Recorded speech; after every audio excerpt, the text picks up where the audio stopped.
want to take this fight here. It's so, just a waste of time. Yeah, both showing restraint here as a lot of these other teams look to collapse towards the center of this. Everest being the focal point, and actually a couple of the compounds down to the south side.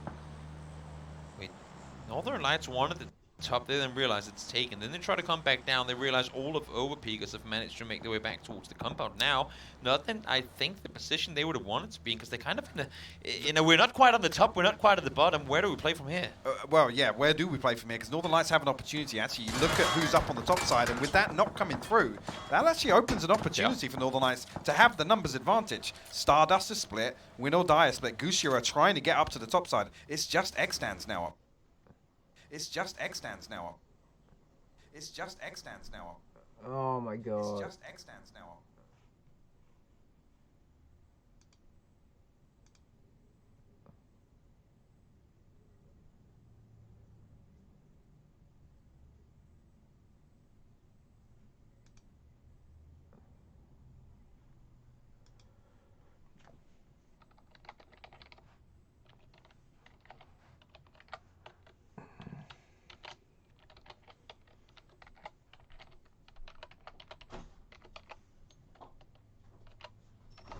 They're probably gone by now.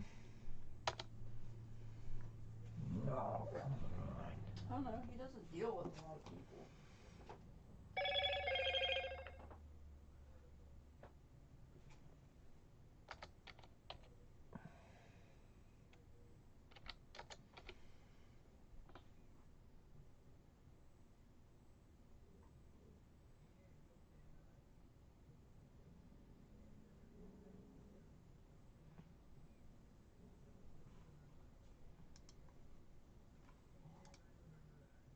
Very split. FaZe will be pulling up in relatively tight formation. We all know where this next circle is going. We don't, but I just feel like it's got a hard shift question mark, and then FaZe would have wished they had a McLaren. So because that all of a sudden would send their rotation a few more kilometers an hour in their way. Actually, now they didn't like what they saw. They came towards ruins. They say, let's check it out. Let's see what happens. Now they go, I'm not sure about this.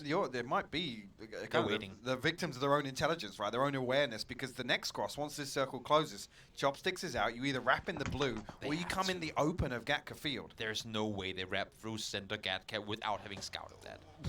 I mean, they won't have an opportunity to. They have tempo reds down to the south side. They have to wrap blue. They have to wrap blue. I think they're sitting here saying this is the best position for us to be in, where we can go to both directions. We still have the info south. We can scout far north. Let's just wait it out, see what happens. Go with the circle. Now they're moving in. I mean, the crazy thing is, as the crow flies towards Everest, would almost be, with that circle posting now, they're in vehicles at the right time. I think they're going to have the opportunity to come through. Actually, the old yellows at the top of the hill. Get it for free. That yeah, they might get this for free if Iroh's got there quick enough. You've got to. If you're Fred Esports and you're hitting cars right now, you damn better send it full speed up that hillside. They're going to get ahead of them. This is going to be like a 1 or 2 second brawl. Will FaZe pull up on this? They're spotting Lyron. There's no way they don't see Lyron going right across, and I think that's FaZe knowing that that's taken. Yep, they're continuing around. Suela, Na'Vi running the gauntlet in between Wu and Overpeakers now. Northern Lights positioned inside the circle as well. Na'Vi are going into the slaughterhouse, Toby. They're running straight into the open arms of Northern Lights. Example, slow speed up the hill. He goes 1 HP to work with. Alia goes down. Half the server is currently shooting at Na'Vi, and they're getting butchered by the second. And only 2 confirmed just yet, but Alia about to bleed out. Melman desperately trying to find a res here. And the pressure is not relenting. Spyro actually got that nade cooked. Does it get onto the backside? And it does. Finds both of them. Na'Vi out in 16th place. Thank you, Spyro. 2 points added. You did kill one of my other players, but I'll take it. I'll take it. Fair enough. While they look towards the south, though, Exalt full speed sent over north of him. That should be their new focus. Yeah, actually considering that Exalt came from behind Na'Vi as well. Almost actually benefiting from that entire situation. Win or Die, or at least Gedrock's still positioned up there. X-Stance looking to kind of counterbalance this. They're looking to hold as two. The other 2 members split down to the northwest, actually, towards the double whites. But I'm curious now if Northern Lights want to push a little further in. Now with the kill feed information of the Wu and Overpeakers positioned on the outside, would not Northern Lights want to kind of peel away from this position, give it up a little bit? You don't want to be facing a desperation crash. Here they come, Polish power up, full speed forward. Where are we going to set up shop? Where are we going to stop? There's no more room on the southern side, that's for sure. Are we going towards the ice cream vault already. I mean, that wouldn't be a smart play. Now, in the meantime, Ferris finds 2 in the vehicle explosion. Polish Power in trouble, no doubt about it. Cap is still alive somehow. For how long, though? Does go down, and now Crunio, solo player, left alive. Actually, the pressure doesn't stop either. I think Gedrock's on his second knock up on the top of Everest here. Whether or not Xdance is going to be able to get that res, we'll have to wait and see. Elsewhere, question mark now. Find themselves just on the outside of Fellas. Michael and Rustamar positioned up on the hillside here. Phil First being forced off with actually damage at range. I'm not sure if that's XL or Northern Lights, but almost keeping them off the ridge side for the time being. With everything that's happened this game so far, I'm baffled the win or die are still trying to maintain this two-way split. Yeah, I am. It's one thing is that they're trying to like maintain it. The other thing is that they're actually being allowed to maintain it. There's so many teams around them now. I think this is the circle shift that changes that, though. Yes, they have to kind of hedge their bets here. It has to be. Whether or not Everest, yeah, absolutely There will you be go. the better decision. Actually cutting out. But how do they get up there? Well, I was going to say cutting out a large majority of all the compounds here. This is going to be a very, very edge-heavy circle. We're talking about already kind of dwindled numbers on some of these teams early on present towards Everest. Stardust being the other one as well over on the north side, still split. But FaZe get themselves ahead of Foot Esports. Yeah. That is a solid wrap around, too. They saw the Foot threat, they saw the Esports out. focus towards the combat, now they get the foothold. Yeah. Considering where FaZe has been. Exactly. The fact that they get to play from where they are right now is just perfect execution. When everything goes against you, still somehow making something out of nothing.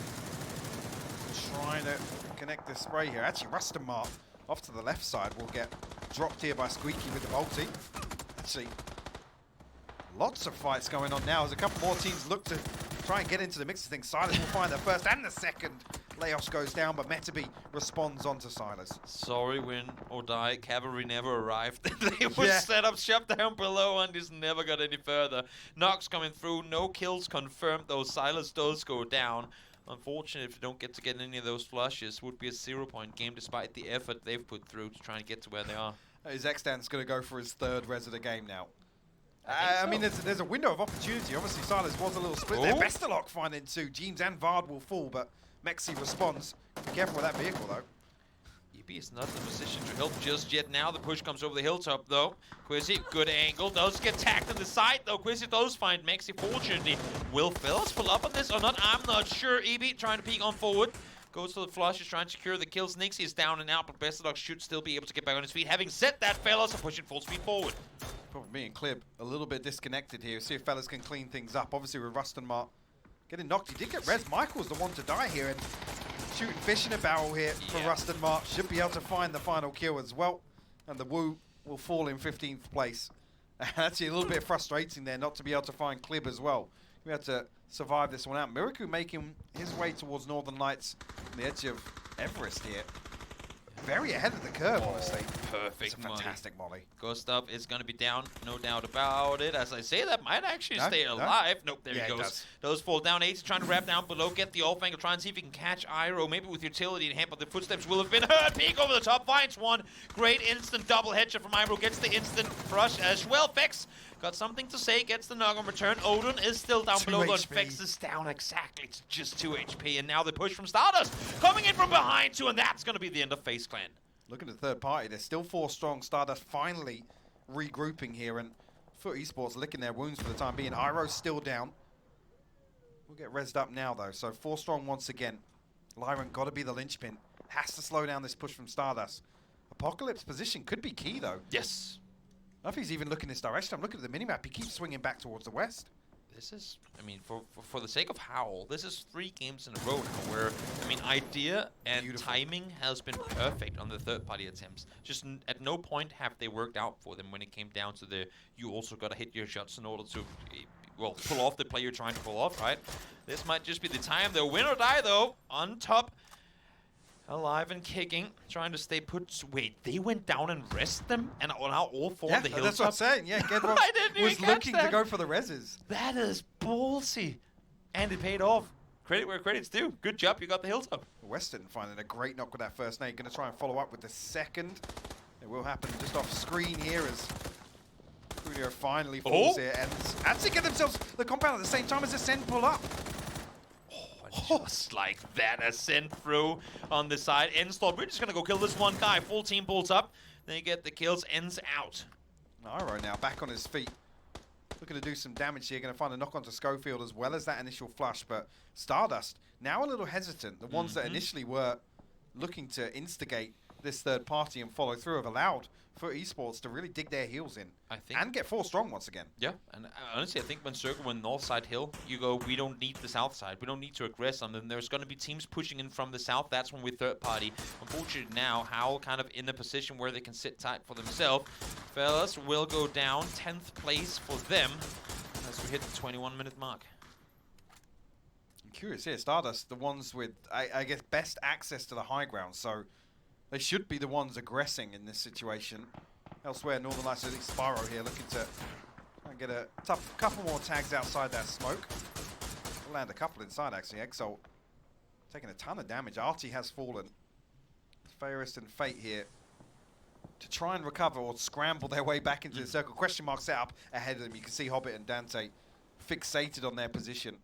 And Northern Lights find themselves a pretty free rotation in here. Win or Die have moved towards the center, at least of Everest. So a little further east here, allowing Northern Lights to set up. I'm curious to see if Win or Die will try and execute anything towards the east side, knowing that the fight is going on now. Dante does get the knock through the smoke phase, does go down. Nate thrown to follow, but don't think it's going to find Fade. Fade's got to play a little split here inside the smokes, but he is outside the circle, so I feel like it's just a matter of time. Western, I mean, this engagement between Stardust and Foot Esports has gone on for an eternity, it feels like. Spyro finally deals with Fate.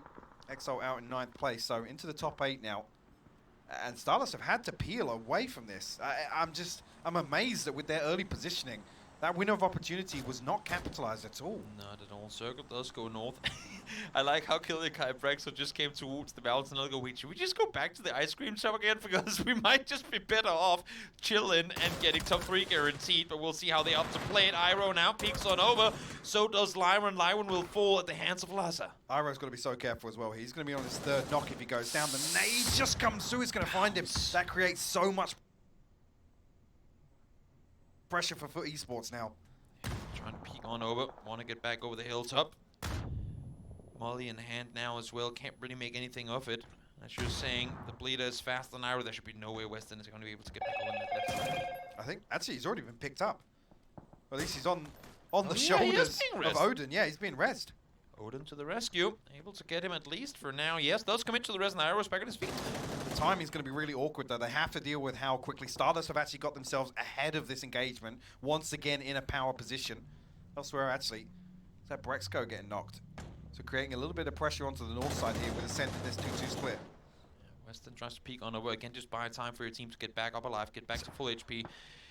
For Win or Die here, I mean, this fight has to happen.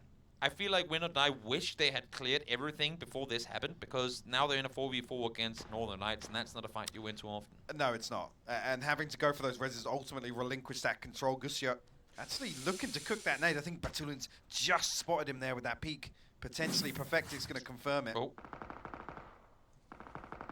There you go. Nice attempt on shooting out the molly, but that's not going to happen. Extends, does find one, Layers finds the second, so nice damage done in return. The first knock comes through in favor of Northern Lights, but almost finds the third. Batulin's down to low HP. Absolutely eats that, but Lou able to respond back. Gedrox will fall. Lou anchoring this team fight all the way from the back lines here. Should allow this rest to come through. Leos gets a double confirm there. They needed this too, because Howl has looked up this direction. They're coming full speed forward. Footballs was allowed to wrap over on the other side, but Howl is sending it in from behind. They're desperate to try and get some third-party kills on the board here. 45 up here. Batulin's going to find a re-knock onto Gedrox. I feel like that's his 5th knock now, so he's going to be bleeding so fast, regardless. Confirmed with that second aid. Extance and Laosh have to put up a fight here. It has to be quick. Lazar and the Mad are looking to backfill this. Missing a few crucial shots there. Would love to do more damage by himself and the team more time. As I say, the team, it's just him and Extends on their feet. Leos, you got to be careful. Yep, Matt got to be careful. Easy. Spotted from behind, down he goes. Extends, peeks on over, does get one in return, but how much is going to be worth in the end of it? 1 point extra, confirmed, but still has Northern Lights to deal with, and now the Mad as well. Actually, Extends stands his ground now. for Lou to confirm things. Finally coming through. Ascend looking to actually collapse onto Foot Esports over on the east side here. Mika actually the one to deal the killing blows. Into our top 4 now. Northern Lights 10 kills again. Yeah, they are unstoppable. They're just, you know, just trying out new things, preparing for PGC, just chilling, just actually wrecking this entire lobby. Yeah, they are on a tear already into our 3rd and final game of Erangel. Question mark. Haven't really been too present in the previous couple of team fights here. Almost biding their time. Hobbit's still on the outside of the circle. Dante looking to progress a little further. I mean, remember they did lose Adusi as literally 2 minutes into the game. Yeah, so yeah, they have been down in numbers from the very get-go. So understandably, they have been slowing things down a bit and now making top 4. And honestly, with the amount of damage being done now to Ascend, who were 4 people up, Lou is just a beast. Question mark bot there, like, has been buying themselves time, and now it's duos galore and a single player up for Stardust. Now, let's go and kill Yakai. Last 2 remaining for Ascend. I'm curious, really, actually, if Northern Lights try and prioritize one side or the other. I don't think they will try and progress straight into this circle. Batulin's looking to clear the east side, or at least gather a little bit of information ahead of this circle closing in. And Lou should be able to lay down some damage if anybody else tries to make a move. Problem being Ascend and Question Mark, both very safe in their position. You can see what Lou is faced with overcoming. I feel like once they get Nail Cop, it's just an instant send towards the east, but even that is not, I mean, so much easier said than done. This is an instant send, full speed downhill we go, rappelling down the mountain to the best of his abilities. Nail Cop does spot it, but nothing done. That's huge, though. That ridge for Lou is actually a massive position to pick up this late on in the game. For sure. Should this next circle go anywhere south, you would have to imagine that Lou is in a good position to win it. Batulin's still not inside the circle, wanting to get rid of this final player. Lou trying to send out some response shots now to a more comfortable position. Batulin's does actually get himself into a beautiful off angle now with that reposition from Nailcop. This is the closest to, like, conceding a game you can get to. I'm just going to go to the corner, hide behind the car, you do you. I'll just chill over here and get some more placement points. Like it's 2017 again. Dante did find a knock previously with that bolty. Lou looking to be the aggressive. Batulin's opens up from that off angle that we were talking about previously. This could be beautifully constructed here from Northern Lights. Perhaps around the side, all the info in the world with the 2 angles coming through. Killiak, high peaks on over, would have really wanted to do more damage. Nate does come through, it lands right below him, bounces off the run, rolls down the side, hole in one. Batulin gets the double. Northern Lights now get themselves access to the center of this circle. Dante desperately trying to make moves here to put some pressure on, but Hobbit a little bit split here. Dante's got to be careful, he has to play his life. He's been quiet so far, despite having an arm available. Hasn't used it, at least not the last couple of minutes.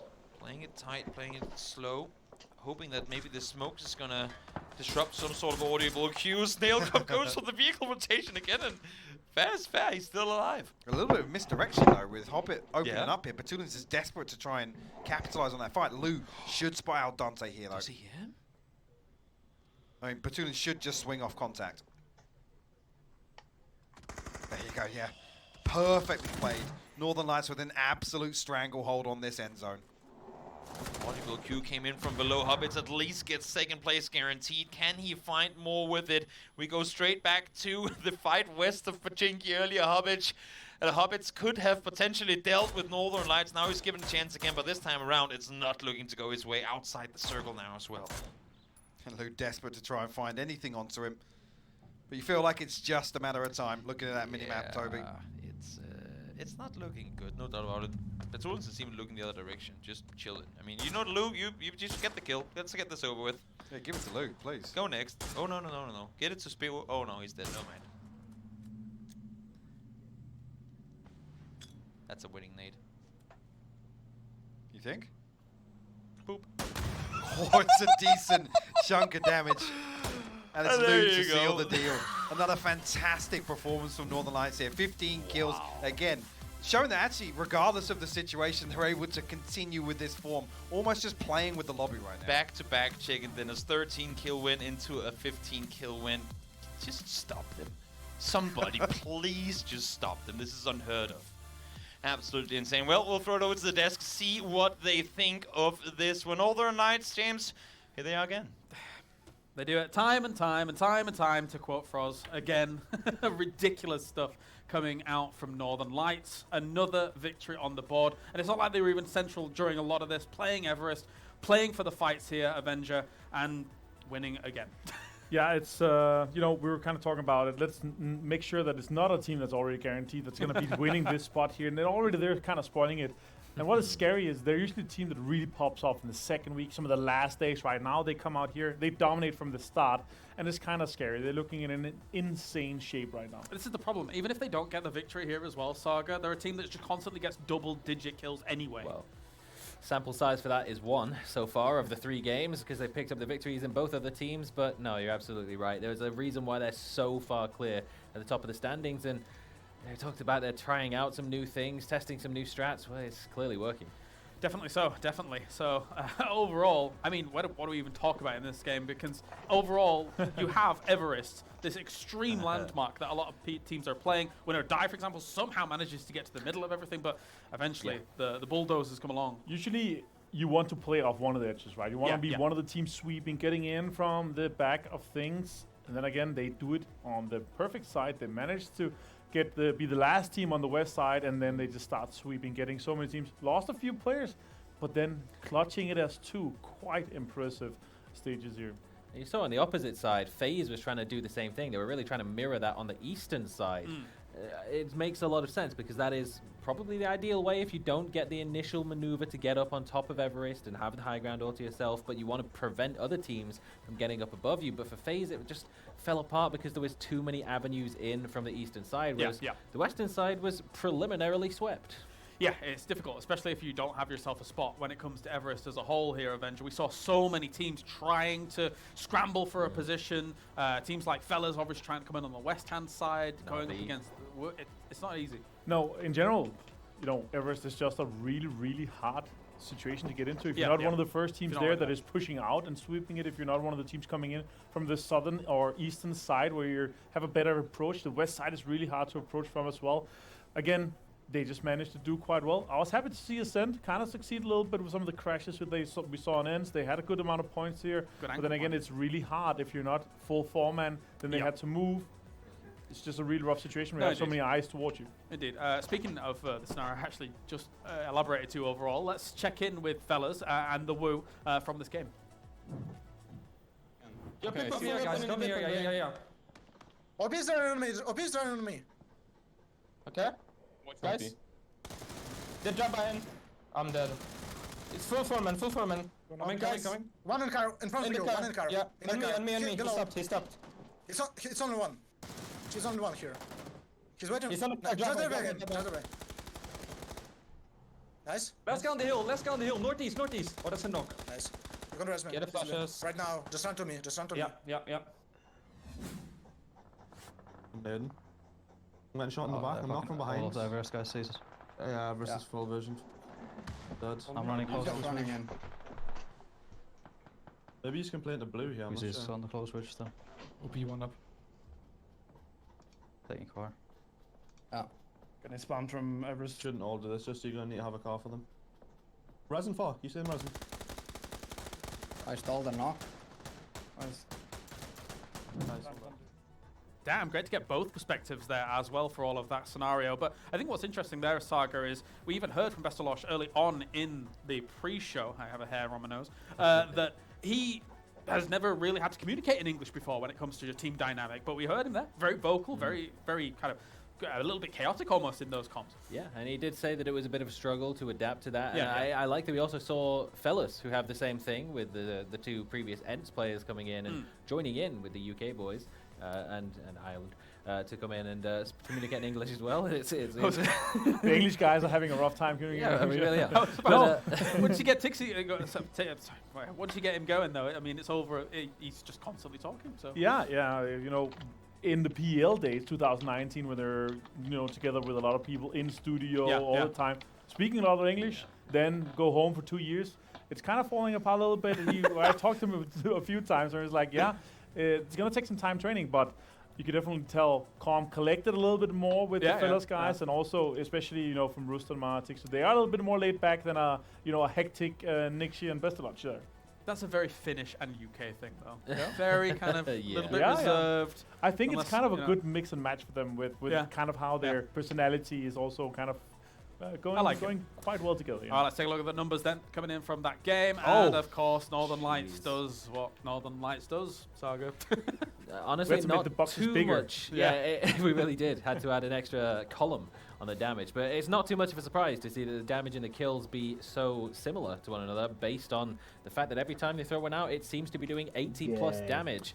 And particularly the one to the end where we even said, like, that looks like it's going short, still 77 damage, and it's a one tap to finish the game. How are their grenades so good? It's Like, nuts. almost every time as well. I obviously cast my mind back to the silly situation on Miramar where they're up on the tower, but just all of these bounces, they all go in the favor of NLT. And something that they're really, really good at is coordinating nades, because obviously we have the nade nerf. We went from 3.6 meters lethal range to 2.4. Yeah. Damage is now also, to vests and everything. So they have to coordinate. You have to nade 2 or 3 nades at the same time to make sure you get these knocks. And they're doing extremely well with it. We saw it in question mark as well. Batulin's Perfectix, again, Perfectix with 4. He's now on 15 in 3 games. Crazy. That's 5 per game. That's insane. It's honestly insane, but the communication, the coordination between this team, it really just speaks to the fact that this is a team that really has been together for a very, very long time, since the beginning of PCS. This is the same rush. Sure. I mean, it's funny because I guess a lot of people would probably say and attribute that to their success, right? That they have been together for a long time, but I think it's broader than that. You have to be excellent players as well as being together for this long, Avenger, to be able to pull this off, it feels. Yeah, for sure. It's definitely not just them being playing for a long time. Their mechanical skill, their coordination, and how well synergized are is just S tier, as we heard from Layla. Crazy stuff. I'm going to take a look at some of the highlights here from the end right now. And Batulin, of course, the IGL, being able to top frag on his team as well. So he's not just a pretty face, Saga. He's able to do the business too. Particularly, again, even as just a duo after losing 2 earlier on to what could have actually been a very good hold from Win or Die at the top of Everest if it weren't for the third party of Howl, but even down to half strength, that is still a ridiculous amount of firepower coming out from any two. Pick any two from Northern Lights and put them in that situation, and as Nailup said at the start of the show, they could very well come out clutch. And coincidentally, they're in Istanbul as well, actually, currently. They're boot camping here, right, Avenger? Yeah, at least Batulins is here, I think. Yes. Also until PGC, so Until- it's going to be an all of PGC 7 event. grand finals, and then also have 2 weeks of boot camp before they travel to PGC. Obviously, guaranteed to go, but still here dominating, kind of ruining it for everyone, ruining the fun, sponging up all the points in the tops. Vamping. The question is really, again, is unfortunately for a lot of these teams, taking #1 spot here does get you that guaranteed spot. Northern Lights is out to just take that away from everybody completely. And the real bummer for a lot of these teams is the fact that if Northern Lights does qualify in that slot, not much changes for the PGC points because they're already so far clear. Right. Well, time for a break. When we return, we have Miramar on the card. Stay tuned, though, because we're going to have a few words from Batulins himself as well. We'll see you soon.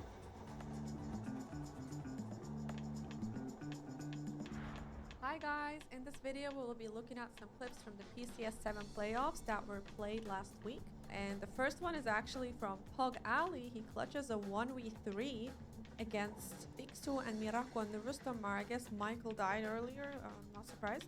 Anyways, he is very patient with this, which is really important in 1v3s. He throws in a flash, immediately peeks after it, knocks Rustomar. Huge win there, huge win. 1v2 now. He throws in the Molotov so they can't push from that side. Flushes. Gonna pick Tixer here. Ooh, dude, how do people shoot shots between those little things? I don't understand. That was a really nice knock though. Tixer goes down. He's trying to get a first hit off here and playing a ring around Rosie with Miracle. Oh, now he's probably gonna get it off here. It's such a beautiful play. I don't understand how does one not fail under pressure like this. Oh my god, and he vaults the window when he kills him. Come on, that was sick. Ali just clutched that straight up. That was wow. I mean, come on, sign this guy. Hello?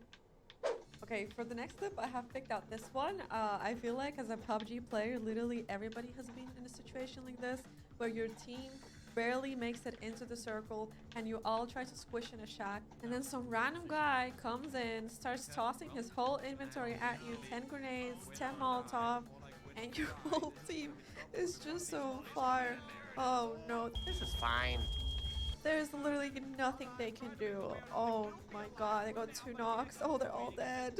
That's sad days for the team, win or die. For this clip, I don't really have any other reason except that it's just really funny. Okay, so we have the Sheila Bronin getting Marbo. Okay. Oh, they're coming in, they're coming in. Ents is about to crash him. He doesn't know what to do, and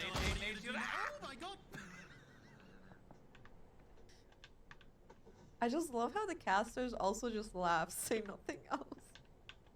A lot of casual players can have this misconception of pro players that they only use boring guns like ARs, DMRs, right? But it's actually not true. They will pick up a shotgun at any given opportunity as well. No, but actually though, this is such a nice clutch. First, we have Hobbit and knocking Spyro, ooh, clean, and then perfect. Balls on the roof. Bang! First bang! Oh my god, and then bang! Let's go! That was so good. Oh my god, he's so happy. Look at it. Securing that chicken dinner for the team. Mwah. The best part is that shotguns are actually a recurring pattern in these games. In this clip, we have Navi Alia with a shotgun versus Bosco, who also has a shotgun. He jumps down from the roof. Oh, missed shot. And another missed shot, and Alia hits the shot and gets the chicken dinner. Oh my god, I love it. For real though, this is all Fospace's fault. I feel like I just have to include this next clip because it's like the average PUBG Pro experience. Getting stunned over and over again without being able to do anything. Was a Molotov or a crack Silas. Oh my god. White screen. Send it back to the manufacturer. RMA that monitor. Oh my god, poor Silas, dude, he's just laying there. Okay guys, that was the last clip. Thank you so much for watching the video, and if you want to catch the official broadcast on Twitch, make sure you head out to PUBG_Battlegrounds, I think the channel is called, and the grand finals are going to be played on 30th September, so you don't want to miss that. And we're out.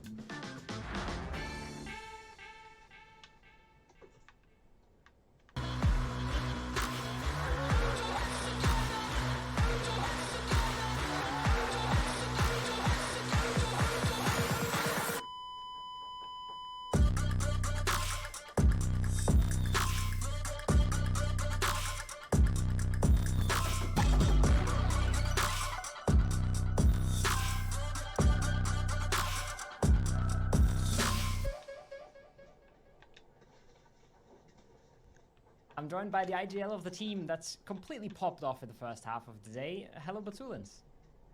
Hello, Koa. Nice to meet you. Nice to see you. Always nice to see you. Now, I see a DA sign in the background. I know you're boot camping in Istanbul with the squad. Can you tell me a little bit about how that happened?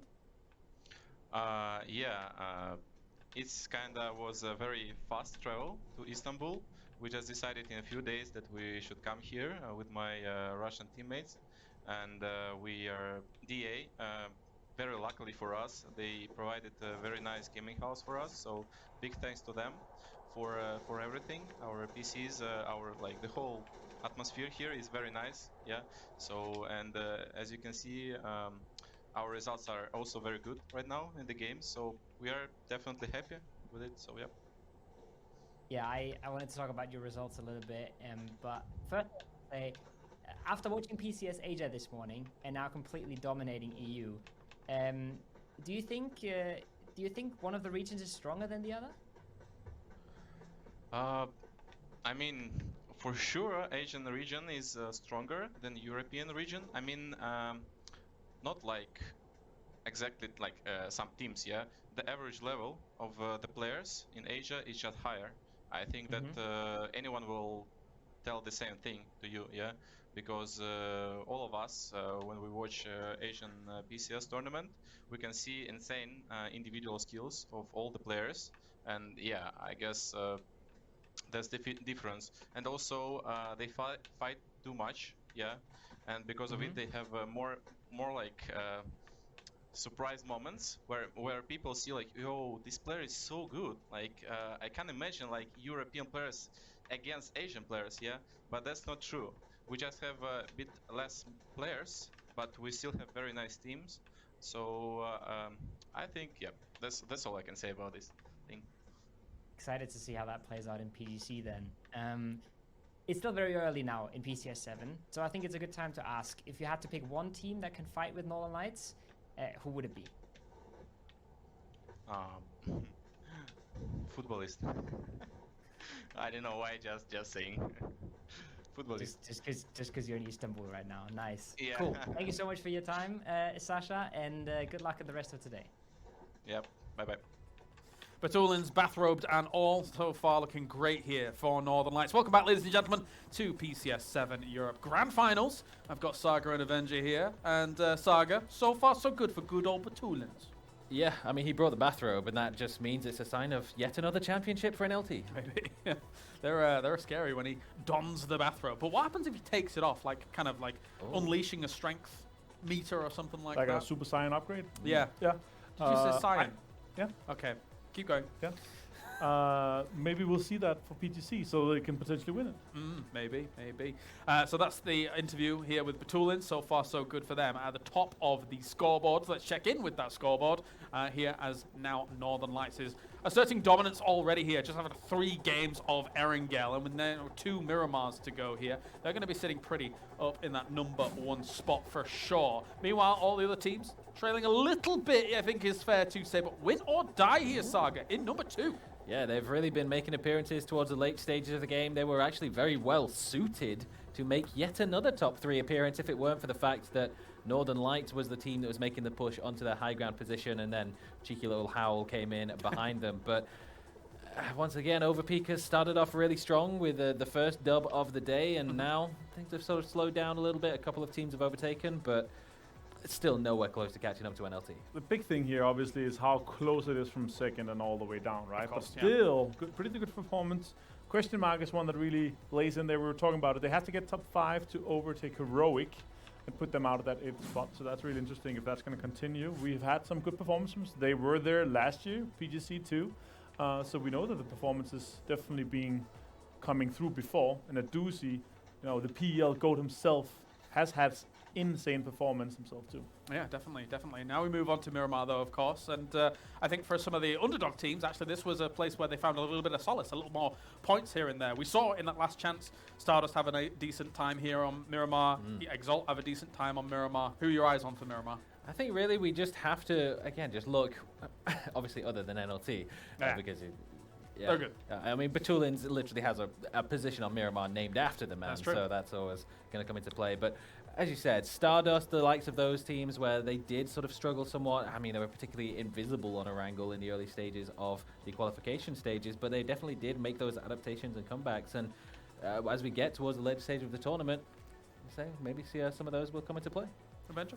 Yeah, I'm hoping to see N-Step a little bit up here. We were talking about it. They need to get top 8 to take that spot. They're right now the closest to kind of sneak that spot away from her work. Top 8 should be doable for them. Right now, we have not seen what we were hoping to see from them. Also, obviously, Scav has to perform for my fantasy team to not completely fail. Yeah. All of ours, I think. Yeah, I think we're not doing spectacular just yet, but there's time. There's a lot of time. There's tons of time. And now it's time to head over to the casters. It's my favorite lollipop man and Scholar Petrolia himself. It's Toby and Hypoc.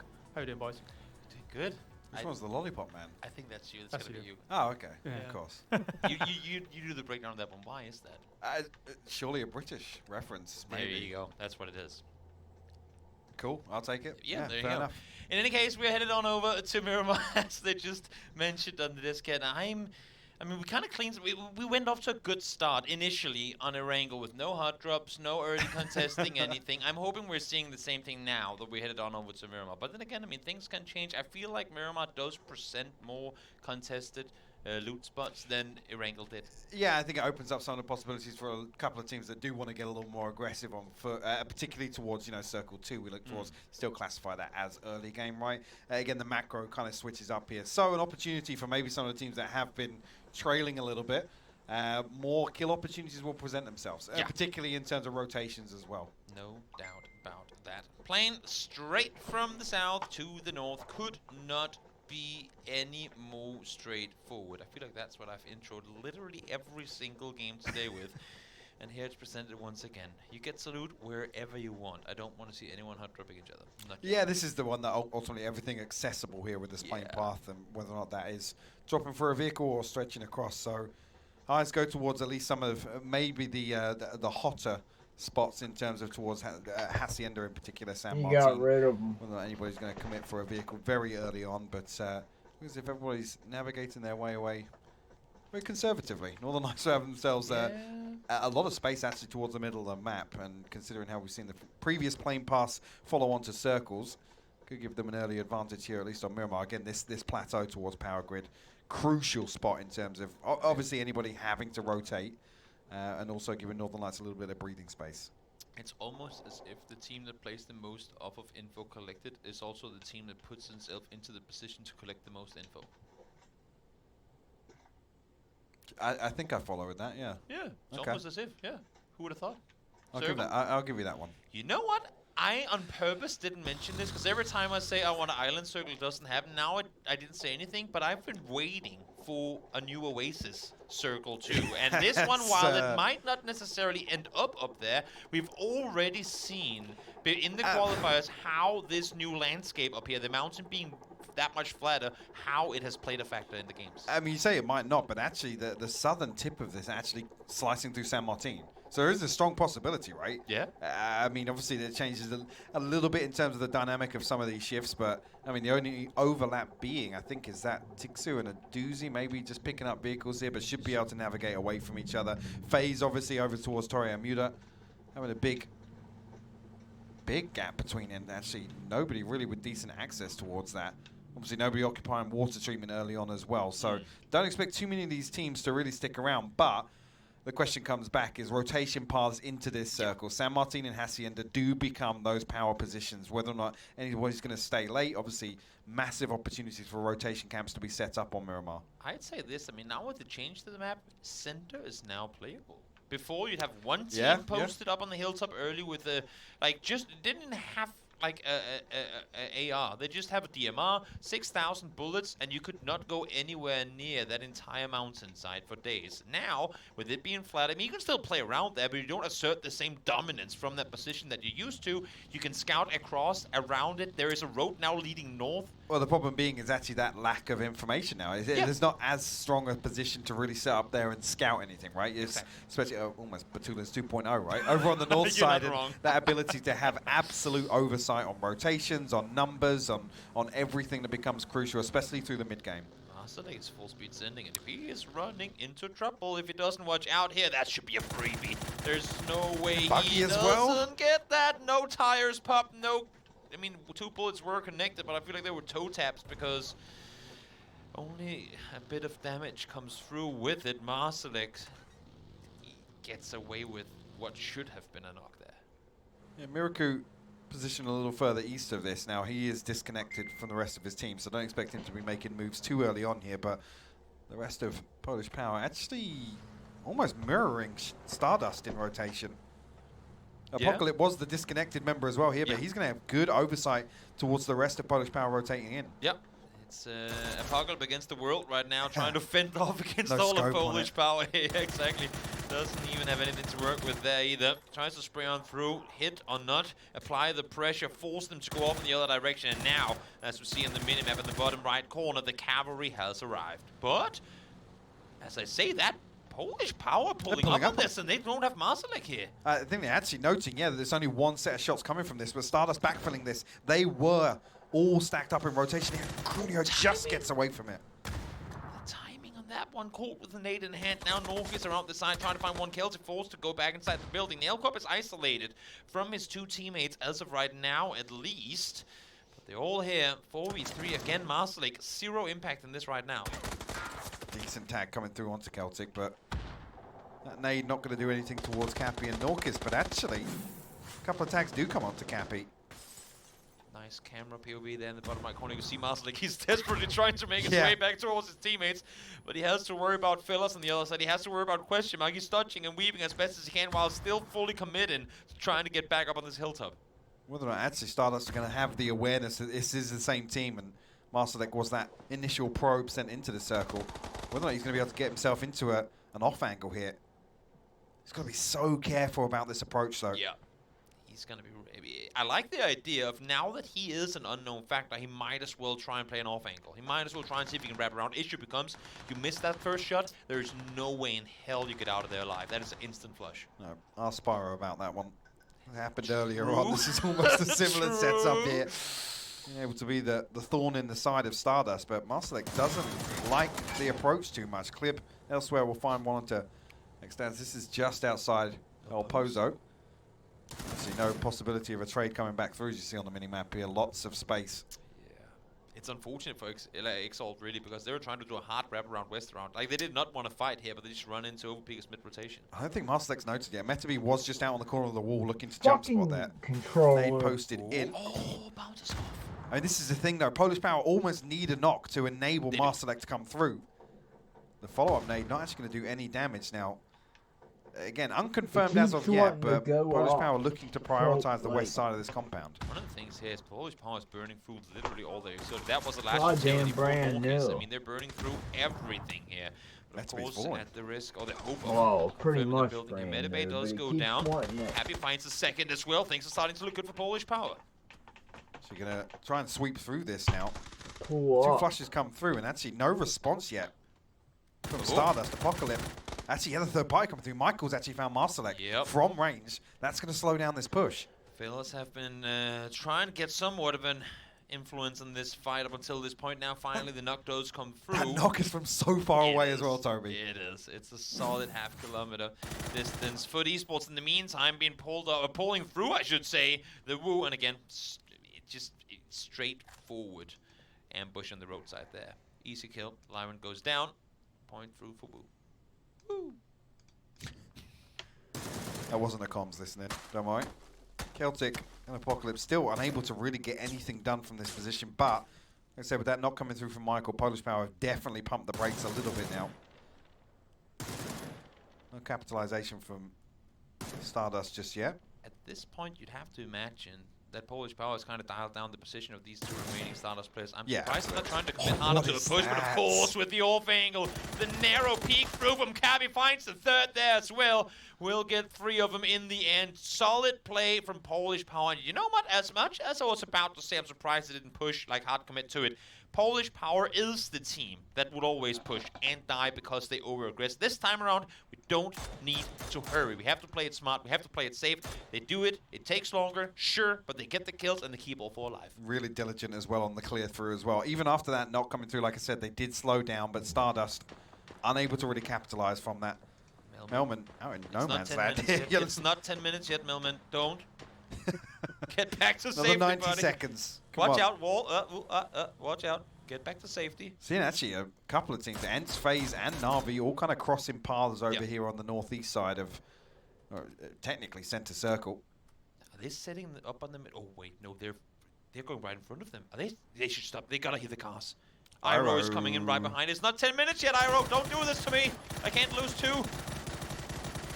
The vehicle being lit up so quickly, though. It's on fire. He breaks line of sight. Oh my god. How did he not take any damage from that? He was running in the air. But they're trying to collapse on him as well. Iroh's reposition could be key here. If he can get beyond Quizzy. This is massive. He was surfing on the car. Mid-air. And they don't see him. Look at where the rest of Foot Esports are, though. They are nearly a kilometer to the east of him. 35 seconds, Iroh. Come on, buddy. You can do this. They haven't spotted him. They have no clue where he's repositioned. And they can't sit around now. They can't wait for this. They have to move. I mean, again, Wu is coming in from so far south. They have had 0 chance to scout anything. You can't commit to it. The fact that he gets away from that is insane. Doesn't have a vehicle now. That's suboptimal. Well, I mean, they've got enough time and space for obviously the other members of Foot Esports to come and pick them up. So, Fate make it a meal of it. What is that shift? Oh my god. What? It's not even on the screen. I know there's a fight going on, but let me just process this for a second.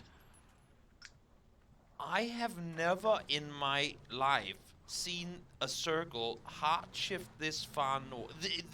The center of this circle is literally on the wall. Yeah, it literally is. So that's why we see so many teams just get immediately in these vehicles, because this is uncharted territory, right? There aren't a lot of reps in this area since the change, especially in live competitive games, Toby. The area of this map that is the most as it used to be is the wall. That is pretty much what you have to work with. That is what you're used to from the earlier stages. Here comes Goose, straight through the middle. Can I join you guys? No, I can't. Well, I'll just 360 my way to safety on the side. I'll give you a little honk on the side there, too. Get back to safety down below. Wow. Everyone's migrating north. This right here is going to be, at least from the EMEA side of things, the first example of what new Oasis can provide. And there's only 3 teams outside this circle. Everybody getting in. Actually, the congestion coming towards the center and the west. We're seeing a couple of teams now crossing paths, trying to vie for whatever they can. Theorist actually looking to get a little bit of damage on, but Ascender to the north of this. They might actually benefit from this situation. Great spray from Theorist, though. This is a full-on Mad Max race. Everyone's trying to take out one another mid-rotation. Chris peeks on over, finds the knock on one, wants to get the flush as well, but it's not going to happen. Hobbits from the other side able to steal one away from him. I think Question Mark actually just stealing 2 knocks away there. Hobbits finding one, a Doozy finding the other. Actually, 2 members of Howl positioned down to the south side of Ascender. Schofield looks as if he's the one that Ascender prioritizing. They have to finish this fast too. They know there's going to be more people looking to come in from the west, and even if not pushing in their direction potentially. Unfortunate flash didn't roll far enough, has to back off. Chris peeks on forward, spots Laza, gets him down, damage done in return though. Schofield able to find him with the Brexco's nade. off Brexco, yep.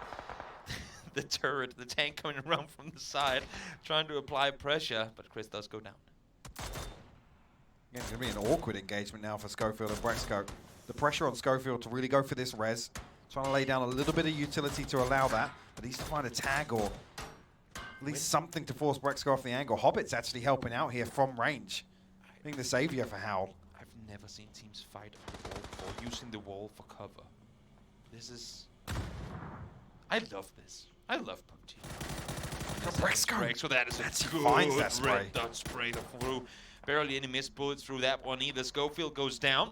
Kill comes through. Matt now all on his own, and again, I mean, suboptimal position. Kill Kai spots him instantly. Has to make a run for it, but where the hell do you go from there?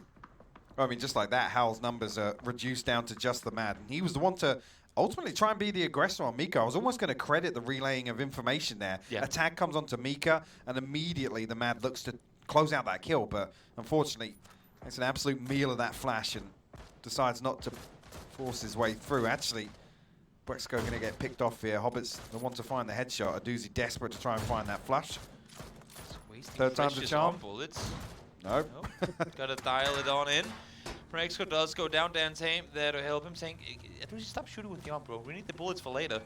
Circle, where are we headed with this one? Centers up, but still, I mean, it really couldn't be any further north. Even though we center up, we still have about 30% of the circle north I mean, of the wall. the center is outside northwest of Oasis. It's actually ridiculous. Absolutely. I mean, I'm surprised we're still at 50 alive with that previous circle shift. I'm convinced that there has got to be one, if not, I'm gonna put my number at 5 at the most players here that have only ever been in this Oasis area once or twice, and that's just landing there quickly to go hee hee and then go somewhere else, because obviously the game never goes here. Yeah, there's definitely no comfort compounds for any of these teams now. Going to have to play this out very reactively early on as well. The Gedrock's doing more snaky things, trying to sneak up onto the backside. Actually, I'm not sure when that knock comes through. Actually, 609 meters a knock for Mika there, but Perfectix actually, I think, noted previously. Spyro is down, so it's almost going to be a little bit of a distraction here. Got to be careful of this flank coming through. Gedrock's going to spring the trap now. Yep, perfect positioning. Snuck on up for this time, and it paid off for him. Perfectix down and out. Doesn't get the flush. With the nade, it looked good, but not quite going to happen. But Towards actually committing to the rest, despite being shot at from all directions here and will manage to get Spyro back up alive. Let's see where they're planning on going from here. Lou currently solo player in the warehouse trying to fend off against anything coming in from the north. And now Overpeakers coming in from behind Win or Die. Well, they can actually recover from this position now. Overpeakers, he's trying to get a little bit of damage on. Actually, Gedrock's eating a ton here, but you've got to be careful. Mexi does find the knock. That should open the door. At least allow them to make a little further progress here as Northern Lights actually looking to peel back towards the south, I think. On the back of that, Jeems pulling up, though, with Clib in tow. Yep, full speed forward they go. Try and see if they can get more with it. They know they have them on the run. They know they have them on the back feet.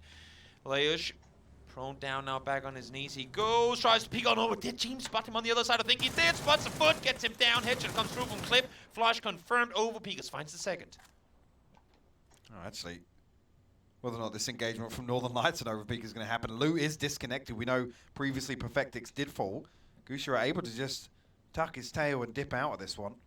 But it's a full 4v2 here if Northern Lights opt to try and stand their ground. Yeah. Lou's coming back. They want to take this fight. Yeah, Mexi's only now kind of reconnecting with the group as well. He was a little further down towards the south. But again, 4v3, I mean, they have hard cover out towards the west. Lou now trying to reverse, go back down the hill. Does he make it? No, he does not. Jeems spots him in the open. Solid performance coming through from Jeems this game. New circle about to pop. Where the hell do we go from here? Problem being, all the Northern Lights do now is Overpeakers hop into vehicles. Going to eat a ton of damage on the way down the hill here, but no knock just yet. Mexi will fall though. Vard just a lick of HP left. And actually the timing is perfect for Spyro. Surgical precision to find both of these knocks now and might actually turn the tides in this fight. Clip spots one over the top. Batulins goes down. Spyro gets him in the turn, though. 2 bullets for Jeems. Gets the reload, does he? No, he doesn't. Fortunately, Jeems able to, with the last bullet there, almost canceling his spray, but able to get the headshot on Spyro, taking down Northern Lights. What a ridiculous engagement. You hop back over to the north side here. Mika trying to make his way back towards this compound now. A ton of damage eaten up now. Should be a freebie for Fayeris, but Mika slipped the net. He's able to get away. 1 HP as well. Spots him on the side, can't get him. Ring around the ropes, we go. The door blocks it off now as well. Finally, finally the kill comes through. Mika down Ascent out in 14th. The footies more somehow. I mean, initially very disconnected, but Iroh the one to finally regroup with his team, but not out of the woods just yet. Tons of pressure coming through. Iroh actually able to get himself inside a building, so possibility for the Reds here to remain 3 strong. I mean, now that the door's open, should be able to get in, but opting to stick it outside. Fairest wanting to regroup with Art. It's a dangerous push into the city. We'll see if he can make it happen. Overpeakers in the meantime. Well, Clip got knocked early, but it was knock number 1, so might as well grab on back, deny Toby a fantasy point, and get him back on his feet. I'd say Vard being rescued as well. Oh, I'm yeah, deny Toby definitely 2 happy fantasy about that points. one. Deny Toby 2 fantasy points. You're right, sorry. That's a good banter we can have in between one another in all of this. Go stuff now. They heard them coming in. They knew they had to take the fight on forward as the car came through. Maybe they are only expecting one to... Sawn off. Oh, doesn't see him. What? Right behind him. What is it with Facelands? They have been caught in these weird situations where it's not even them not holding the angles. It's just players being in the most weird situation, like weird positions. But it's not stung them in the back yet. That's the And crazy thing. somehow they've come out victorious. That's true. Artie, last one standing here for Exalt. Again, don't expect him to be showing his face anytime soon. Tucked into center circle right now as FaZe look to take a little bit more progress towards the north side of Oasis. Again, Feck's actually on red alert out on the north side as well, so he's just conscious of any other teams that want to try and encroach on the compound. Yeah. Overpeakers now. Look at the way Gushia are obviously from that previous engagement able to slip away undetected. I mean, Overpeakers know they're in a situation now where we're probably going to have to full speed send it into something next circle. So we might as well stick around for the next 11 seconds, just so we know at least if what we push into is worth it. Exactly. The fact that they're even here ahead of the circle shrink coming through. And expect this one to just center up on the town itself, and it absolutely does, yeah. That is as Oasis as they come. Yeah. But really, eyes go back towards the north side here. Question mark, still 4 strong. Na'Vi positioned just a little further east than that, and Ents actually picking up the slack on the northeast side. So lots of space to play with. I'm intrigued actually who's the one to make the move first. Na'Vi looking as if they want to stretch their legs just a little bit and get out of the compound nice and early.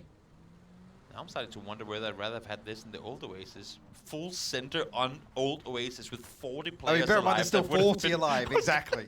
That would have been the most terrible circumstances in the world. But curious and excited to see how this one's going to play out. The entire city is there. Players, though, plenty of them who have still yet to make their way on it.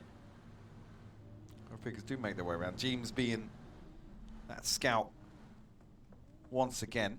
Going to try and actually open up some of the buildings, I think, on the west side of Oasis for Varden Mexi to capitalize on the way back through. Sorry, Varden Clip, my mistake. Matt, well, he's hearing the cars coming forward. Now he spots one to its face. 5, you can't just chill in blue for too long. He does 2 first states, but the rest of it is all bandages. Yeah, it's gonna be tricky for him to stay alive. He would really want for Overpeakers to just send him faster, but they're going straight towards question mark here. And Fellas are nearby too. Oh, if they only knew they've given up literally the only super free area of the map. Beautiful knockdown onto the first. The man actually fall into the blue. James going to come through and confirm that one. So maybe actually Overpeakers fancy their chances here to clear out on the northwest side. Well, it's working for them so far. What will Fellas do in response? So they're right down below them. And now actually they're starting to flex out of the compound. Michael now peeks out, finds one instantly. Var turns around, realizing the pressure is coming from behind. Problem now, put themselves in a real pinch spot. Because the utility's going to come through for, yeah, look at where Rustamar is already. On his actually, feet. He comes through, actually just doing a little bit of damage here, but forced into a bad situation. James actually finds Bard with his nade. Rustamar and Michael come through to clean this up. But Fella's now actually in the driving position, trying to put pressure back onto question marks. This is the second time in a row now where Fellas, they just, I mean, perfectly execute a third-party opportunity. They heard your cars come by, they sat there, they waited for a bit going, let's not move yet. Let's wait until they have absolutely no way of responding to it, and they do it perfectly. Oh, Artie. Still there. I don't think they know that he's there. Phaser defending him.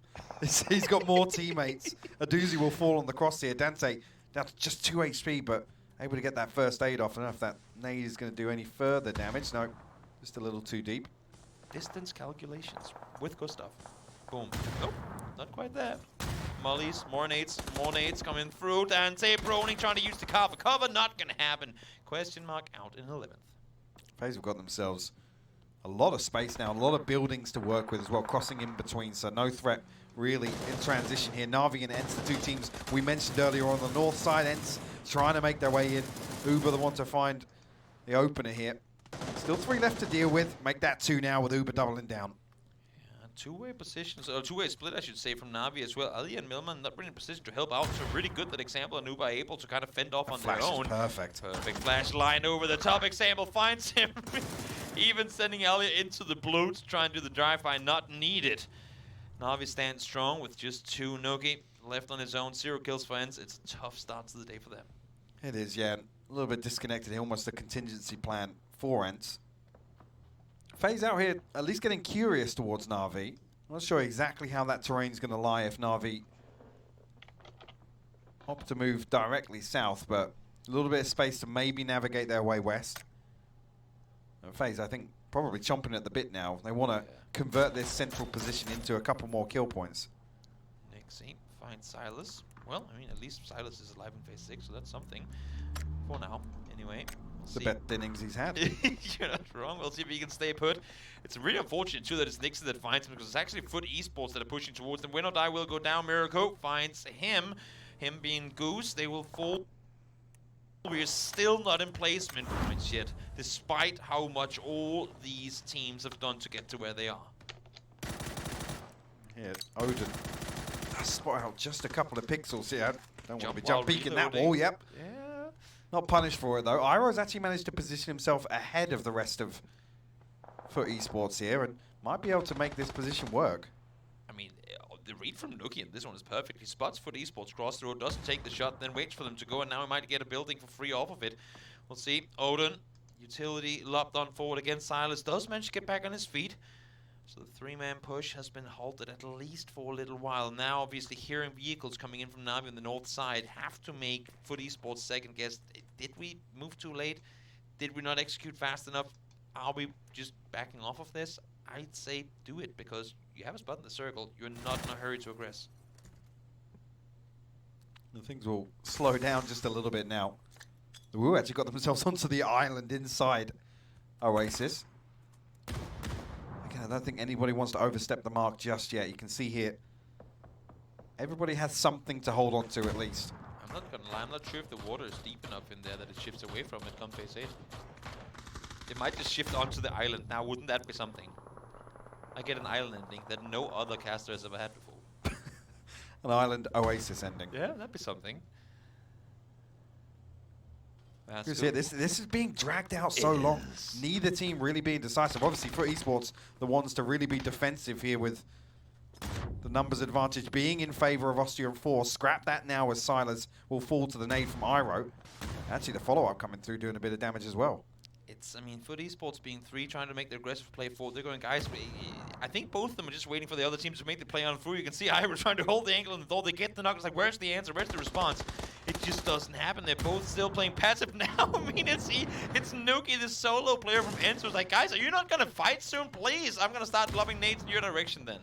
Again, a lot of these nades not really doing any damage right now. The second one posted inside the upstairs window might, as FaZe find an angle onto Polish Power. Now Nuki's looking to make a move. The backstab onto Foot Esports going to pay off with the first. Decent damage onto Iroh on the second, but able to dip away. He can back off. Damage done. What a curveball in this fight. Yep.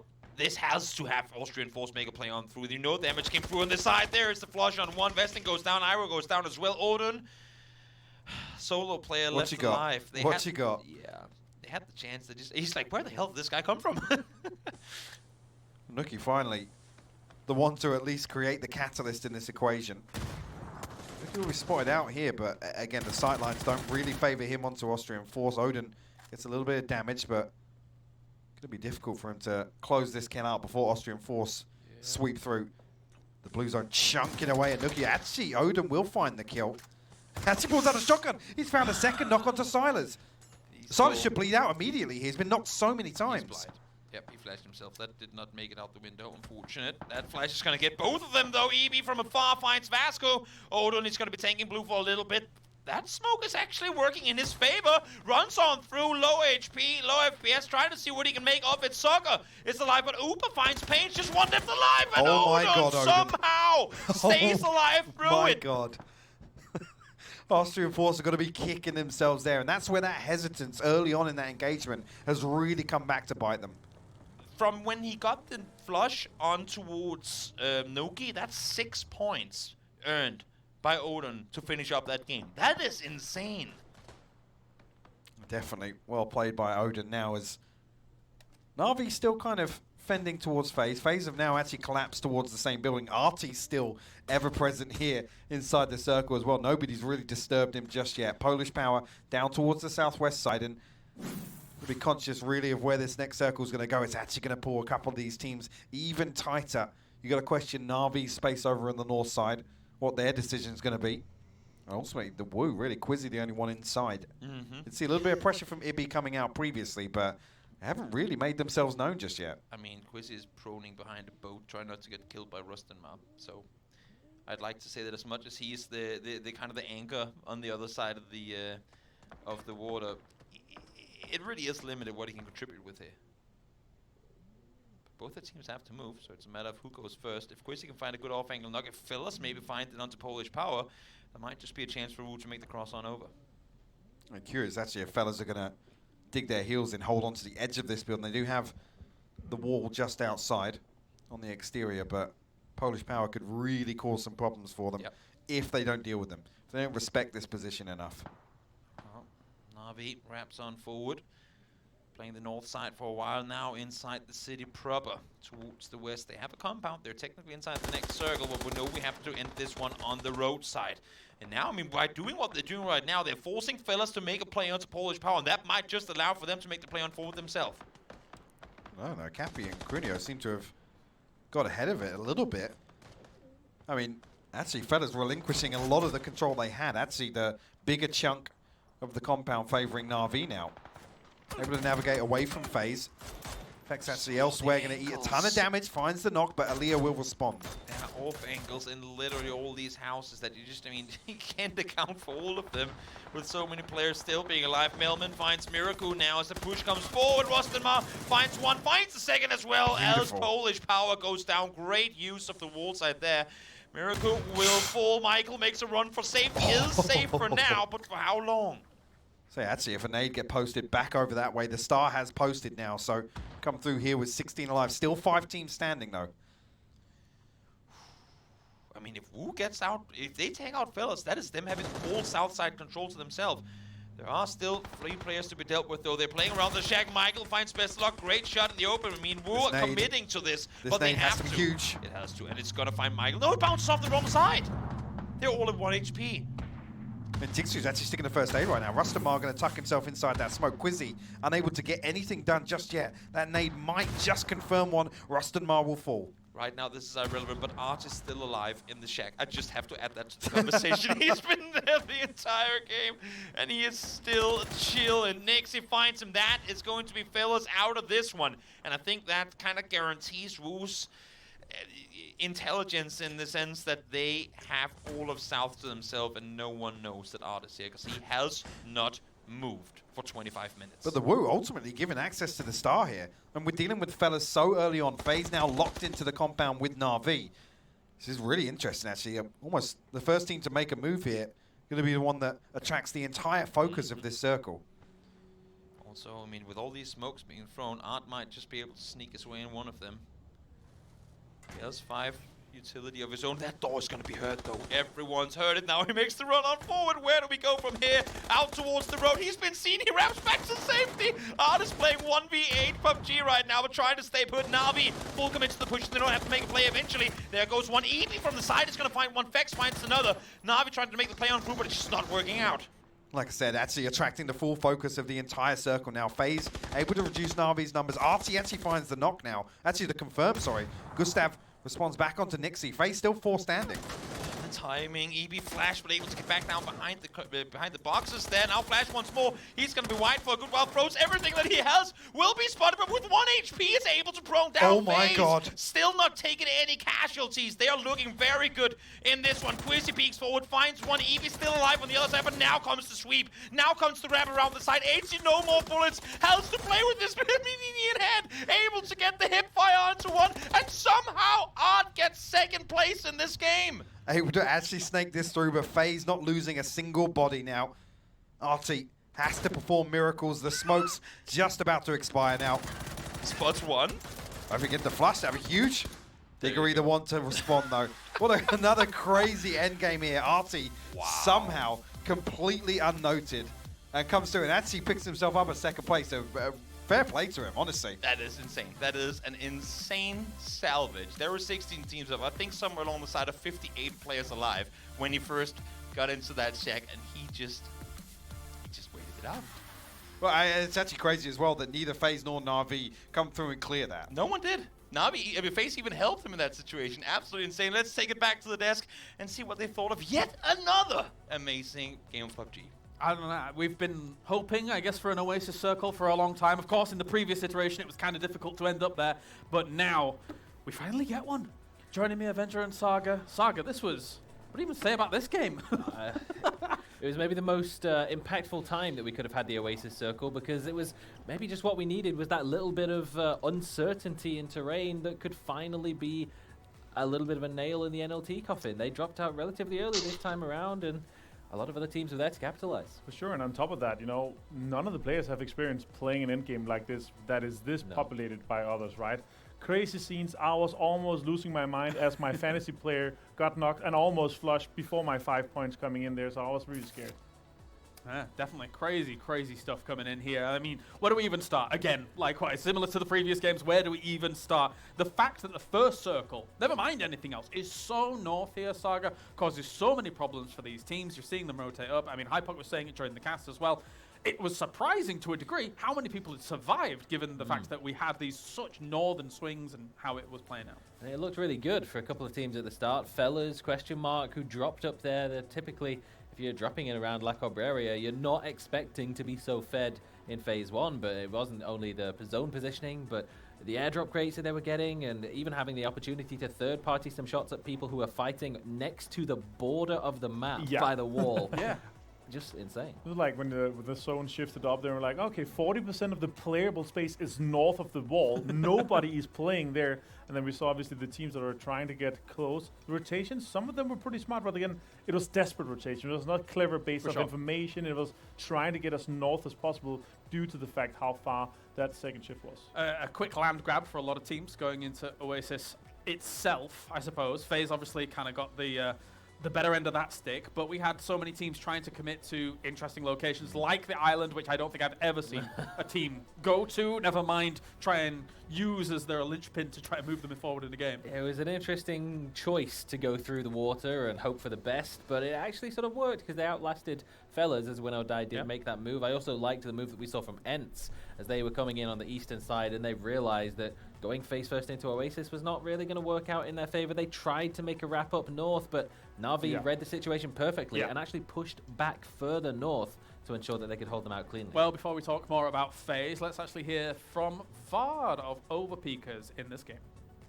They also like to control a lot of space, especially on Miramar, where they play all the rocks and the high ground. But they also know when they need to get in their vehicles and pre-drive and crash stuff, so they have quite like a hybrid style of play. And if we would meet them on the battlefield, I would say it's pretty similar to Na'Vi.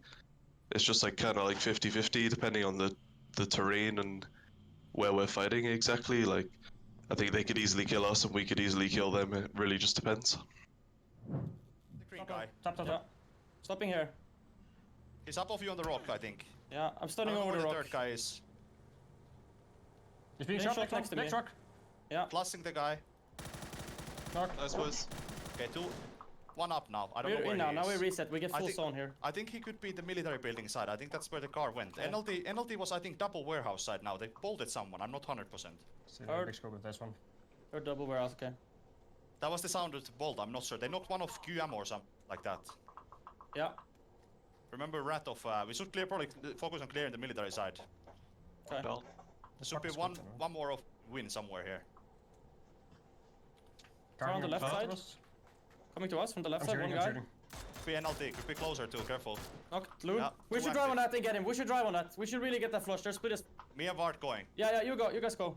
Mark exactly. Mark exactly. I saw. Good. I'm running closer on the left. Come with me, Clip, so that we... Snake. Close right. Snake, kill him. Can't hit him. Okay, I'm laying it. I'm knocked.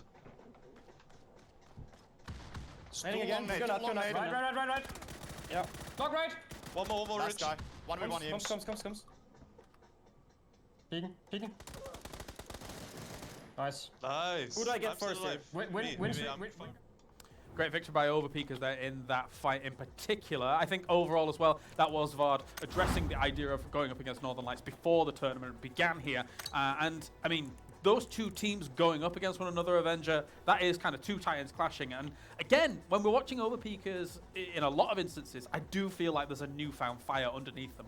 Yeah, and you can tell they have to take this window of opportunity. Once they get a knock on one of the NLT players, they have to take this immediate action here. You can hear that from James. He's yelling there. We have to go for it. We have to get that flush because they know then they will have the advantage for later in the game. But then again, the other players, they will play around that. You saw two players trying to go for it. Vard said, I know where he is. Two players trying to go to confirm the knock there. Then again, the two lanes, you have other players that are just playing around it. They're knocking. They lost two. They ended up being just a 1 versus 1 in the end there with James. Barrel, close range, almost every time's win, even though it's a close call with the reload there.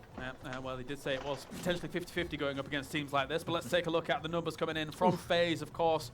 2044 for them in terms of damage, even from a position where oftentimes we don't really expect people to take positions in cities too early. They did, and it was beneficial to them to be able to play out the rest of this game. It is interesting, of course, that as we had a quasi-urban ending, I suppose it might be fair to say, that the smoke numbers are so high, but the actual lethal utility was somewhat lacking in comparison to what we saw from Northern Lights, who were actually tossing out grenades that were landing perfectly, even on weird terrain like the side of Everest, but not really too much of a surprise at all to see that towards the late stages of the game, cover was thin, the smokes go out, and FaZe kept all four alive.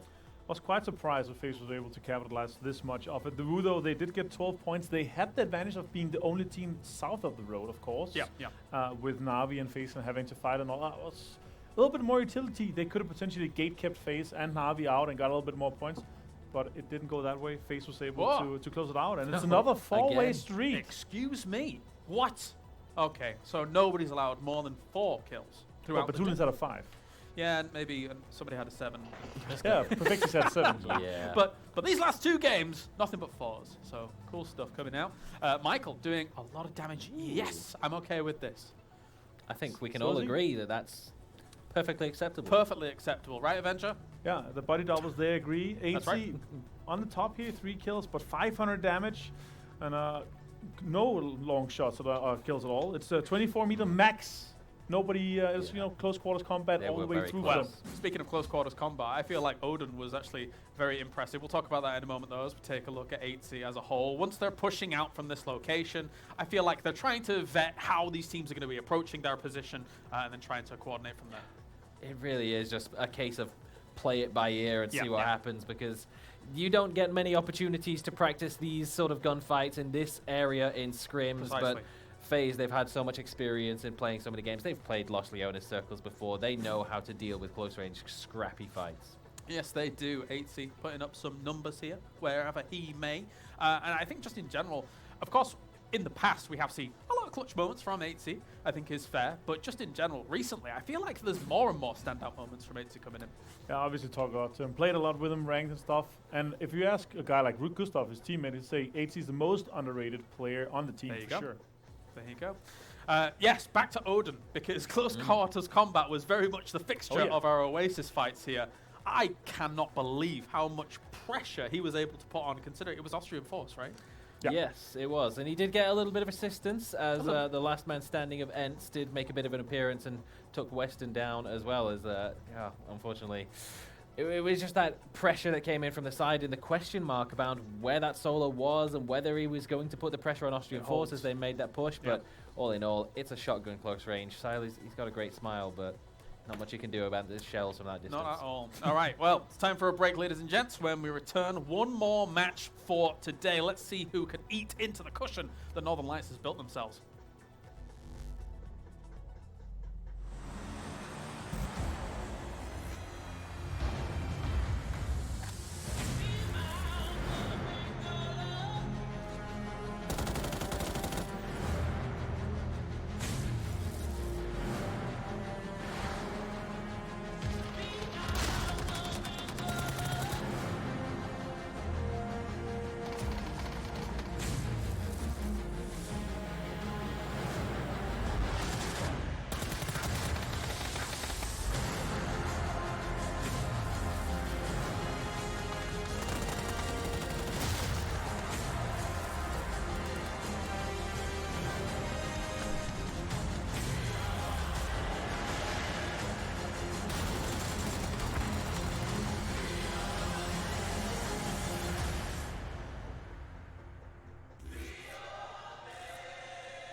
There's honestly nothing quite like being in a lobby, being in that starting zone, jumping into your own McLaren GT and allowing all the minions to gather around and then not being allowed in it. So make sure to get yourself the McLaren in-game today because I really enjoy doing that. It's a lot of fun.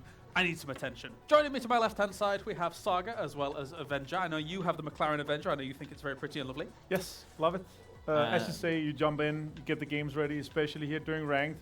All the minions jumping in, jumping on top of the car. Punching it. They can't get in. Only your squad mates can get in.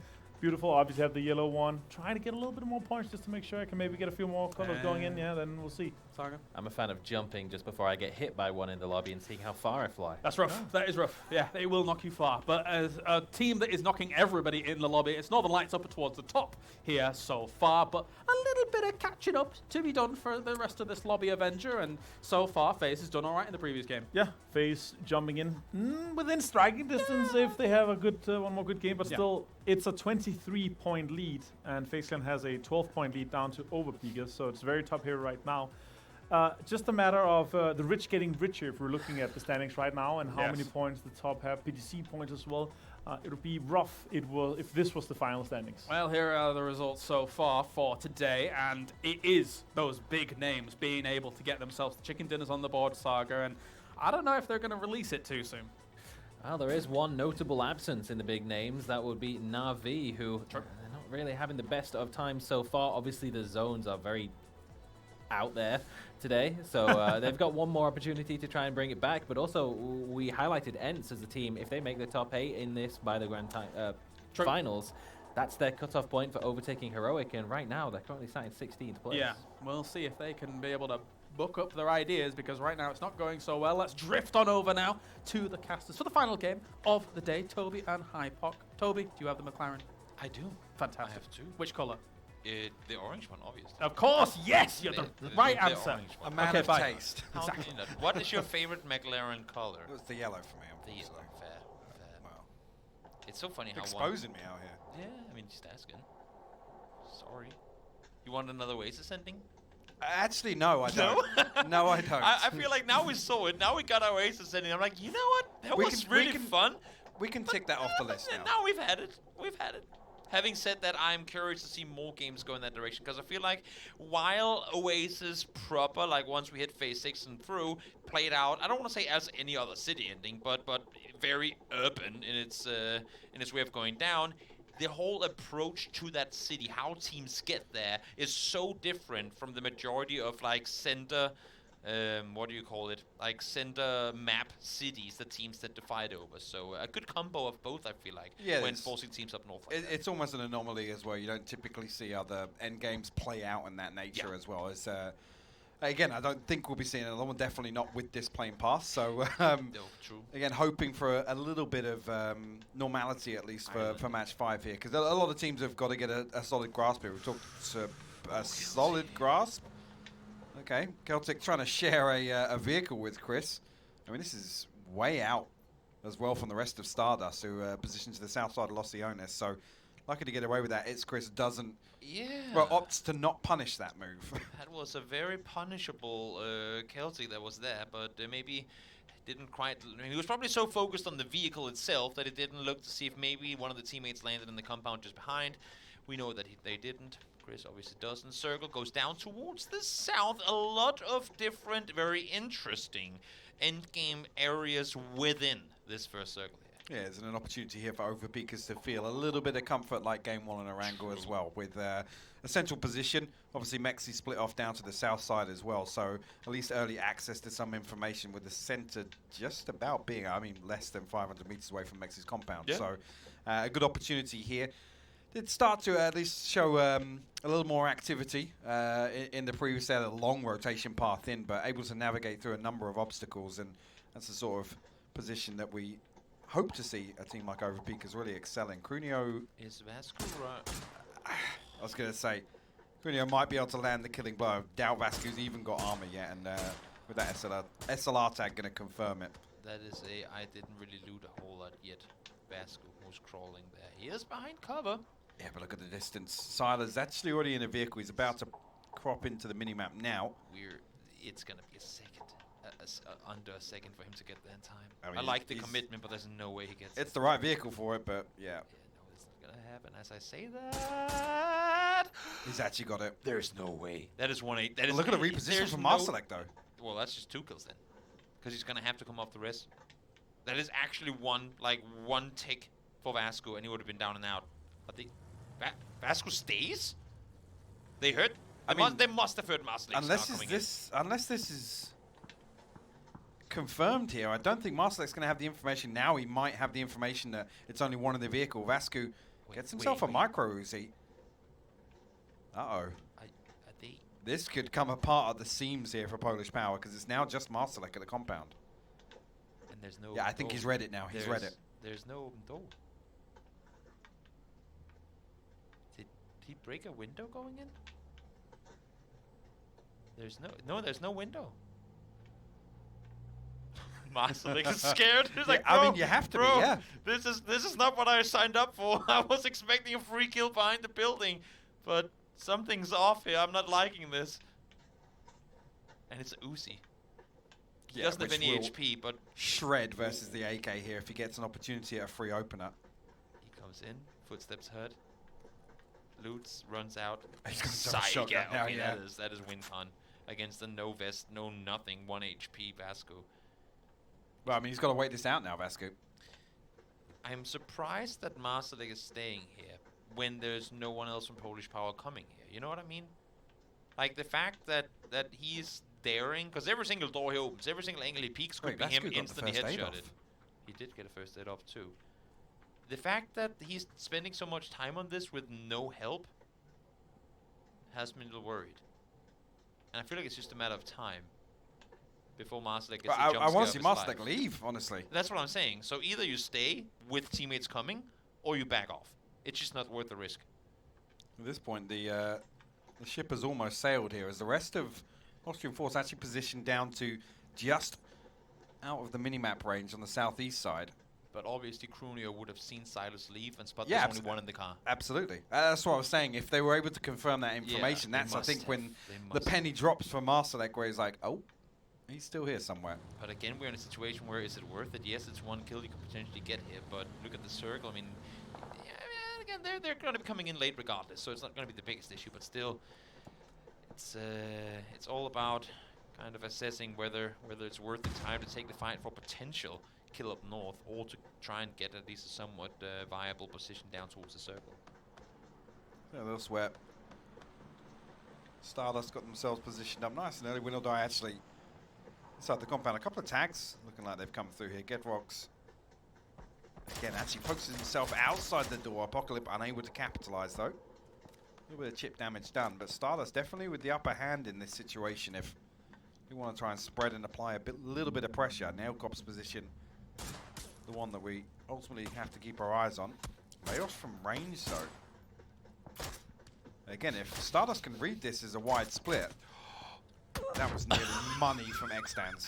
When you peek and shoot at like 400 meters, all of a sudden you just get the 3D nade nade lumped out of the screen into your face. Oh my god. What do you call it? The solar solstice? Is that what it's called? When the sun goes in front of the moon or the other way around? That's what it was. Yeah, oh yeah, that's what it was. So that was the nade going in front of his entire scope there. Leo's actually done enough pressure at least to allow the retreat to come through, so no love lost at least here on this engagement. Just look back onto, yeah, you see Krunio. Let's pick that off, but again, this is the byproduct of that. Finally, Marselek, after looting the entire compound, it would seem. Vasco stretches his legs. I mean, he's left with nothing but questions in my eyes. And FaZe Clan. He's left with FaZe Clan. Because they're now making their way down here as well. Ents rotating their way on forward. As you saw on your screens and as you heard the desk talk about just before as well, you can get yourself a McLaren in the game of PUBG. And not only that, you can convert your coupe into a McLaren. You can get fancy colors, whether it be yellow or orange or whichever other colors people like for their cars. You do you. All the colors are fine. It's what you like. Go get yourself a McLaren. They're cool. Or get yourself a crate, like Miraku. Or crate. Whichever you prefer. So actually a lot of space to work with on the side of fellas. They have been playing fairly split early on. Almost in a Not necessarily aggressive positions, but one of these fact finders at least. Maybe to garner at least some early control. Actually positioned this time over to the north side of Los Leones. Again, actually look towards the northeast side of the circle, and I mean, you noted it, FaZe kind of crossing past here with Austrian Force. Polish Power wisely pulling away from the situation, almost eating up a lot of their early game time. Yeah, there's just nothing to come for. I mean, trying to take a fight up there, might as well just grab on down scout. Well, you sacrifice so much as well with what you've got to expect for this circle one. Exactly. Also, again, I mean, they know this is where this circle becomes fun, because the center is very much taken. You can pretty much like line up at least 700 meters all the way around the outskirts of this first circle. There's no one there. So wherever this circle hard shifts, sometimes you might actually be blessed by getting hard shifted away from in these scenarios, because you get like kind of the free highway around the circle where other teams that are kind of dead in the center, in between half the server, they'll be like, great, we only have to move 500 meters, but how the hell do we get out of this compound?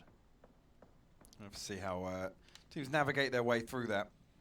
Polish Power actually do find one of the few obstacles they had to the south. Elsewhere, you got Northern Lights here, again, split early on. Batulin's still positioned over to the north side of Picardo.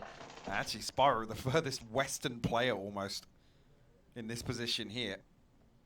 The Northern Lights have access to a lot of great information. Picardo completely unoccupied right now with Overpeakers pulling immediately south. Actually, collapsing onto Mexi's position early on, I believe. No one's like super hard committed to anything just yet. Seems to me like everyone's playing somewhat of a split position, either 3-1 or 2-2, or for Ascend, I mean, 4-way wide split like we've seen. Maybe catching a breather after that previous endgame, to be honest. I'm not against it. I'm all for it. And, well, 20 seconds to go until, again, I mean, unless if we full-on center up, like full donut next circle, you'd have to think that there are going to be some teams just with a massive sigh of frustration going, you've got to be, how are we supposed to make this rotation? But let's see. 7 seconds to go until we're making our way into phase number 2 in the final game of the day. Where are we going? It's, well, centering up. Yeah, and actually with Los Leones positioned on the eastern edge here, cuts out huge opportunity for a couple of wraps actually, but the main body of Los Leones is not occupied, so you look towards FaZe, potentially Polish Power if they opt to wrap, but it has to come early. Obviously this terrain plays a massive part in terms of that rotation timing. I feel like this circle catered to the most teams possible. Yeah, I actually tend to agree with that. Yeah, the fact that nobody has to cross a large open space, or, I mean, obviously XL trying to actually regroup here. You can see Molodok Donati over towards the north side of the road. Varden teams quickly making their way over here. Whether or not any pressure going to come through from Mexican Clip, because the sight lines don't really favour it. Yeah, no. Now, actually, XL have the numbers advantage of the compound. 4 men in the compound. Again, limited what you can really do from inside there. But semi-committed, though. With Overpeakers having this 2-2 split, now actually they can hold XL inside. Unless XL go full aggro towards the south side of the road. Yeah. We got unplayables in and around Los Leones on the west side there as well. So, I mean, it's to be expected pretty much regardless of where the next circle goes, that we just unless we get the most absurd hard shift east, it should go into the fields west of Los Leones. So honestly, I mean, doubling down on where XL are right now, where you look when you look at it phase 2 and you go, wait, it's out towards the west, why are you staying there? It could really come to pay off 2 circles from now. I mean, they have the benefit of this being a high traffic area, but not a lot of teams positioned to the west of them. So that's the only thing really they have to fall back on. Na'Vi, meanwhile, trying to navigate their way past Fellas. But again, we did know earlier on they were playing fairly split, so not an awful lot of pressure coming on. Na'Vi, though, pull up on the backside of Howl. And Rustamar able to put some damage in the backside. Yeah, trying to chime in, see if he can find himself a knock in the midst of all of it. Example does go down. Schofield doing a little bit of the damage, but it's actually going to be Texu from behind. So again, Fellas being a nuisance. Alia, though, there, ready to hold the angle. Not too fussed with the shots coming from a distance. He wanted to focus on Schofield, and it takes him down. Actually, Ruin got to be really careful here. You see the Mad desperately trying to give him some support, but able to tuck himself into the buggy, get out. Relatively unscathed, honestly. Yeah. It's just going to be Schofield that's lost. There's a 1-for-1 here, with Tixu obviously being the outside factor. And had it not been for Fellas, I mean, again, the read from Na'Vi is perfect. In such a difficult situation to make that committed push in, they only see 2. There's only so many angles you can peek from. They spot the vehicles, they see the action take. takes place further down towards the south as well. There's just not enough eyes running around in that compound that you would think it's a full team. So they send it. They take a casualty off of a third-party engagement, but they get themselves a center position off it. FaZe actually making use of that timing that I was talking about earlier, and actually get themselves towards the south side, towards the campsite outside Los Leones. Foot Esports positioned to their west. So a little bit of time and space to work with. Meanwhile, Northern Lights here, well, at least Lou, gets himself inside Picardo. Still very split here. Batulin's actually still positioned on the outside of the circle. I was going to say where I was looking for him. I was looking for him for a second. He's still up there. Yeah, it's because, I mean, their team color is almost the same as the blue. It's like, where the hell is Batulin's? But then again, of course, where is their mountain? Oh, wait, obviously, that's where he is. I should have just thought. Use my brain for a second there. New circle's going to pop. Where are we headed? Who's going to get blessed with this one? Well, question mark. Smiling. Wow. Austrian Force Northern Lights? Not quite so much. But there is a Western Wrap available for them, but they have to pull on that right now. Yeah, it has to be fast, because this side of the zone is going to shrink very quickly. Overpeak is trying to make a transition now. Actually, a couple of different teams putting in some pressure here. Bestalok the one to find the knock onto Mexi. The confirm comes through. Clib still able to scrape his way through, about half HP, but that vehicle starting to smoke now. When they get back towards Vard and James, who are already making moves, they're not stopping. They're hoping that Clib pulls through. Running the gauntlet, trying to find some sort of cover. They're running straight into Stardust on the other side of this, though. And you can see even Win or Die trying to set up here, ready for anything might be coming their way. Clip rolling through the hills, trying to make his way to safety. Not going to happen, though. Quincy finds him at a distance. Bestalok able to get the flush. Actually, now it just leaves James and Vard. James getting a little further ahead, but not feeling an awful lot of pressure. But I do see James heading towards Ascend's compound. Yeah, you can see the damage coming through. James has to commit to this dip for the time being. It's not comfortable, but they have to call it home for the time being. As long as no one's playing the hills on the west side, this should be all right. Let's see, Chris. He's aggro. He's peeking on over. Finds one. Doesn't get James, fortunately. The return comes through, but again, I mean, dangerous position. Ascent tries to pull up. Okay, there's actually some sort of help on the hilltop. I didn't see Brax go over there. Now the nade comes through! That's all they needed, unfortunately. Chris does go down, but kills coming through for Ascent. Nice proactive play from Ascent. They don't want to allow that threat to develop at all. Dealing with the nice and early Perfectix, meanwhile, continuing to lay down the law here. Vascu going to get picked off the back of this pickup. Where is Sphero when all this happens? I'm having a hard time just tracking where Northern Lights players are, honestly. They are so split. Again, with this point lead, you can almost play like this. Quizzy finally. Final bullet gets the knock as well. That is fortunate. Quizzy does go down, return Ruin that to help. Fortunately able to kind of fall his way back the ridgeline as he gets knocked, so should be able to get rest. Avu, scary aggressive play there. Maybe wants to make sure they're not pushing forward on that knock. Gets the rest in the end. Actually, seen a situation develop down on the southeast side here. These fellas have actually wrapped on the east towards where FaZe thought they had a little bit of space to work with, so I'll have to keep our eye on that, but Siler's now pulling up. Ruin was in trouble earlier, he's in even more now. Might be given the free opener here, but he makes some heal of it. Absolutely fumbles it. Silas comes through, deals the killing blow. Howl out in 15th. That is unfortunate. A kill going to the 3 different teams. This is what I was talking about right here. Yep. Oh no, Tick, so you don't get caught in the middle of the open like that.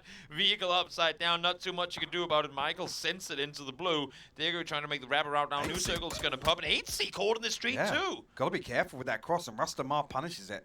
Fex now looking to reinforce this hold for the time being. Wow, this circle is... Actually does spot one out, but SLR shot's not landing just yet.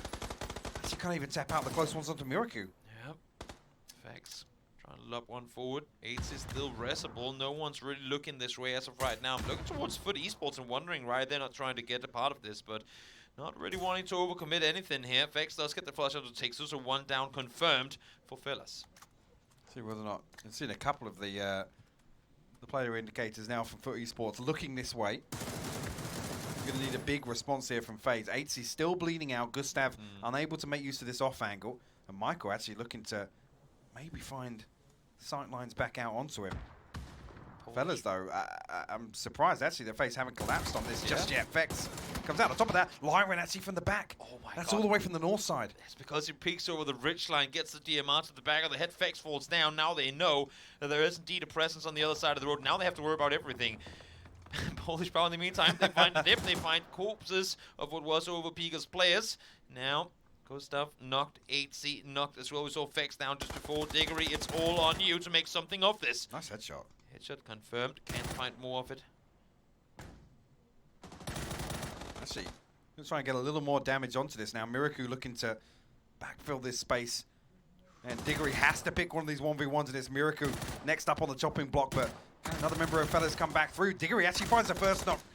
Rust and Marlow, good for the trade. Well played there. A phase, actually an early advantage created, and it completely collapses for them. Amazing play there by Miracle too, to use the rock, buy himself time, kind of run him out of ammo essentially, because he knew there was going to be no time to reload and all of that. Mailman now peeking on forward. Damage done, but can't find the knock onto Scav. Gets one more shot up. Can't connect anything here. Now he's going to go down to blue. So he does try and get the first aid, but I think it's going to be just a little bit too late. The tick from the booster! It was 1 HP! The tick from the booster is what kept him up. He went down to 1, went back up, and then he stays alive through it. Now that sure as hell is fortunate, and well, for now, as I say that, he gets knocked. Yeah, never mind. The bolty comes through for me. So Zoka though, way out in the open here. Leah should be able to punish that. Actually, it's from elsewhere. It's Ibby to find that. Scav going to come through. Do a little more damage. Uber stays numbered. Navi out in 12th now as it's just Ents and Wu. I'm worried. Over on the north side here, but I don't see Ents looking this way at all. Oh, they're backing off. They're trying to make their way back inside the houses. I'm not going to lie. I'm worried for everyone tomorrow. Everyone knows what happens when Navi has a blunder day.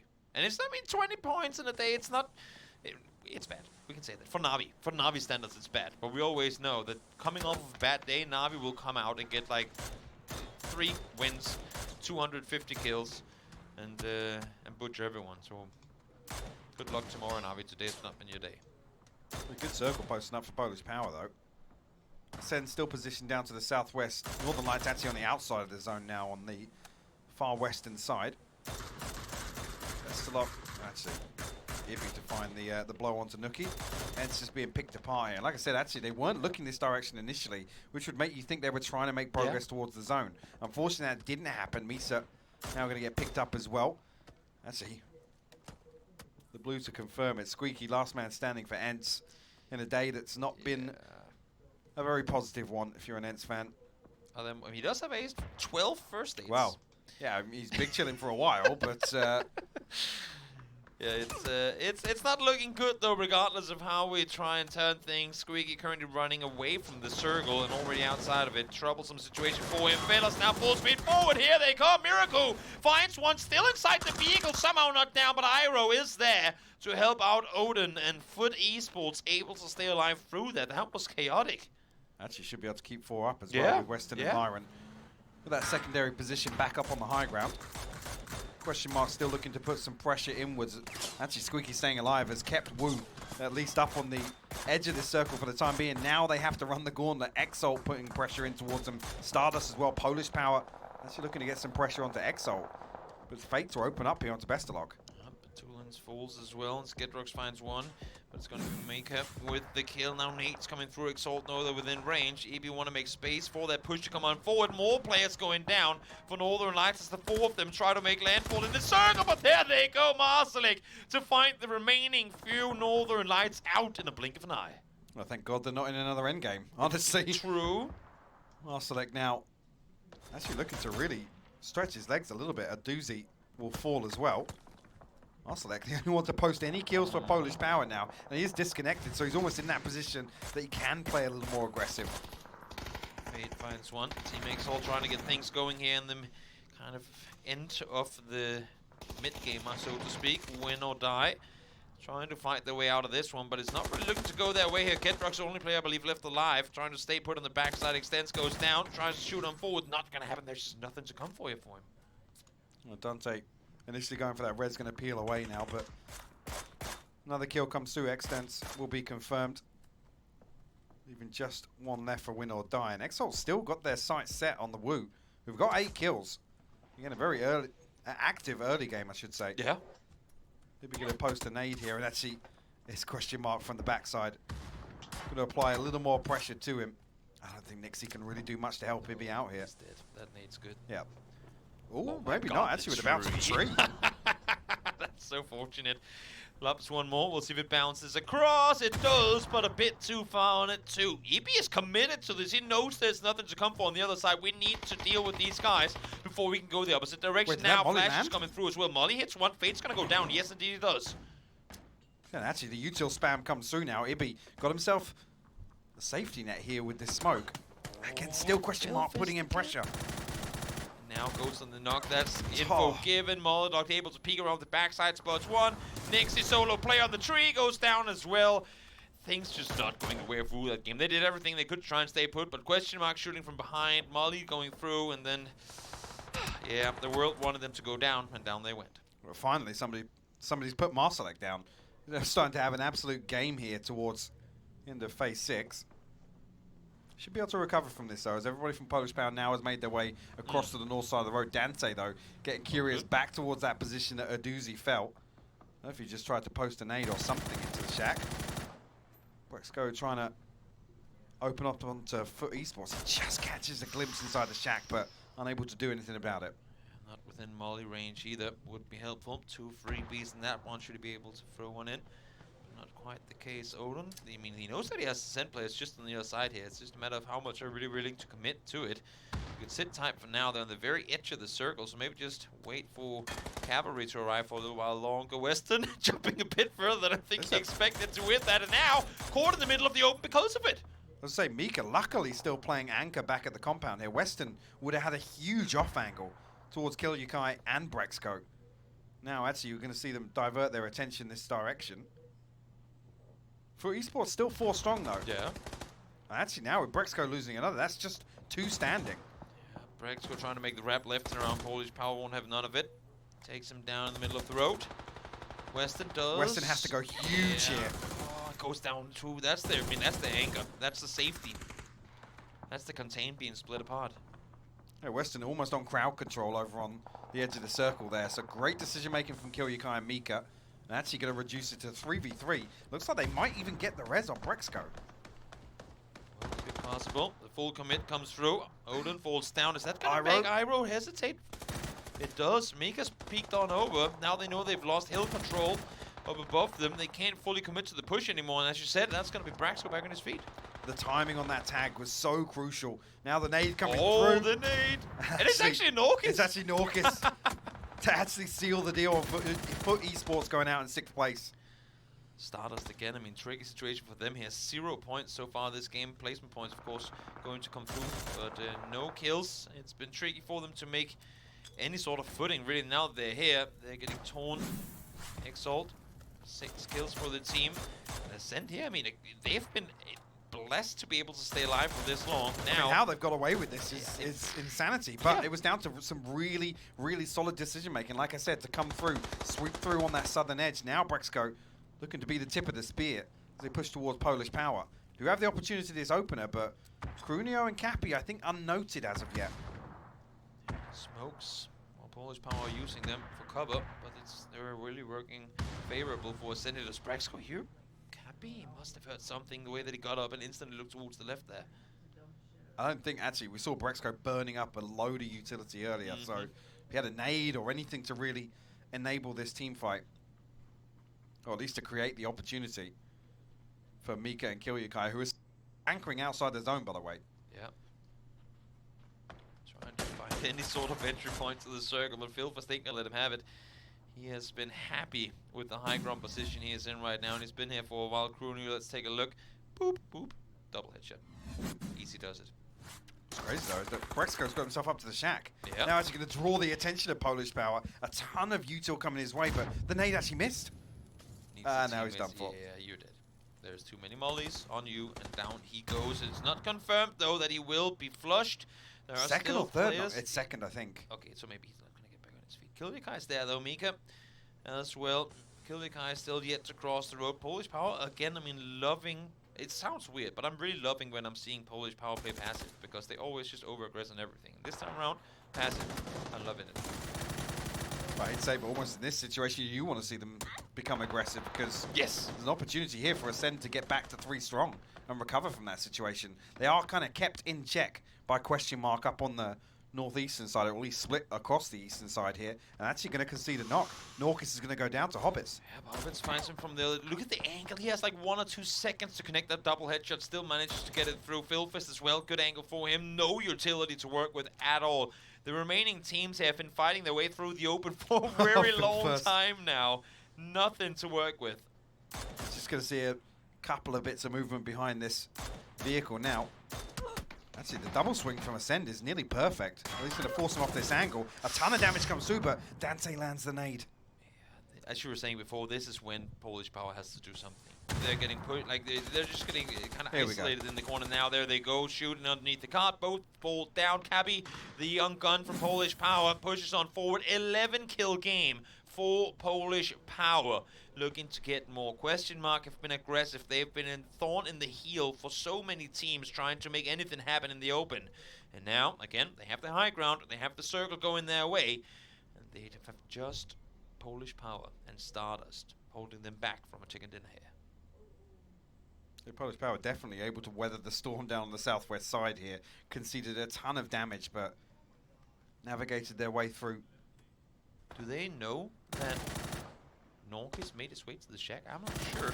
Cabby spots Medibay thrown in the middle of the open. Fortunately, able to get a Mail Cup not really in position to do a whole lot to retaliate. Now the push comes over, or as I say that, maybe just a flash thrown baited to get the rest. Anything that appears in the kill feed here is going to be the go signal for question mark. You would have to think so. And that's when Norcus's reposition becomes absolutely crucial for Polish Power. Luckily, they don't over-aggress towards Stardust, allowing them to at least coexist for the time being. The position's not great for Stardust, so I think Polish Power are almost hoping, trying to bait question mark in.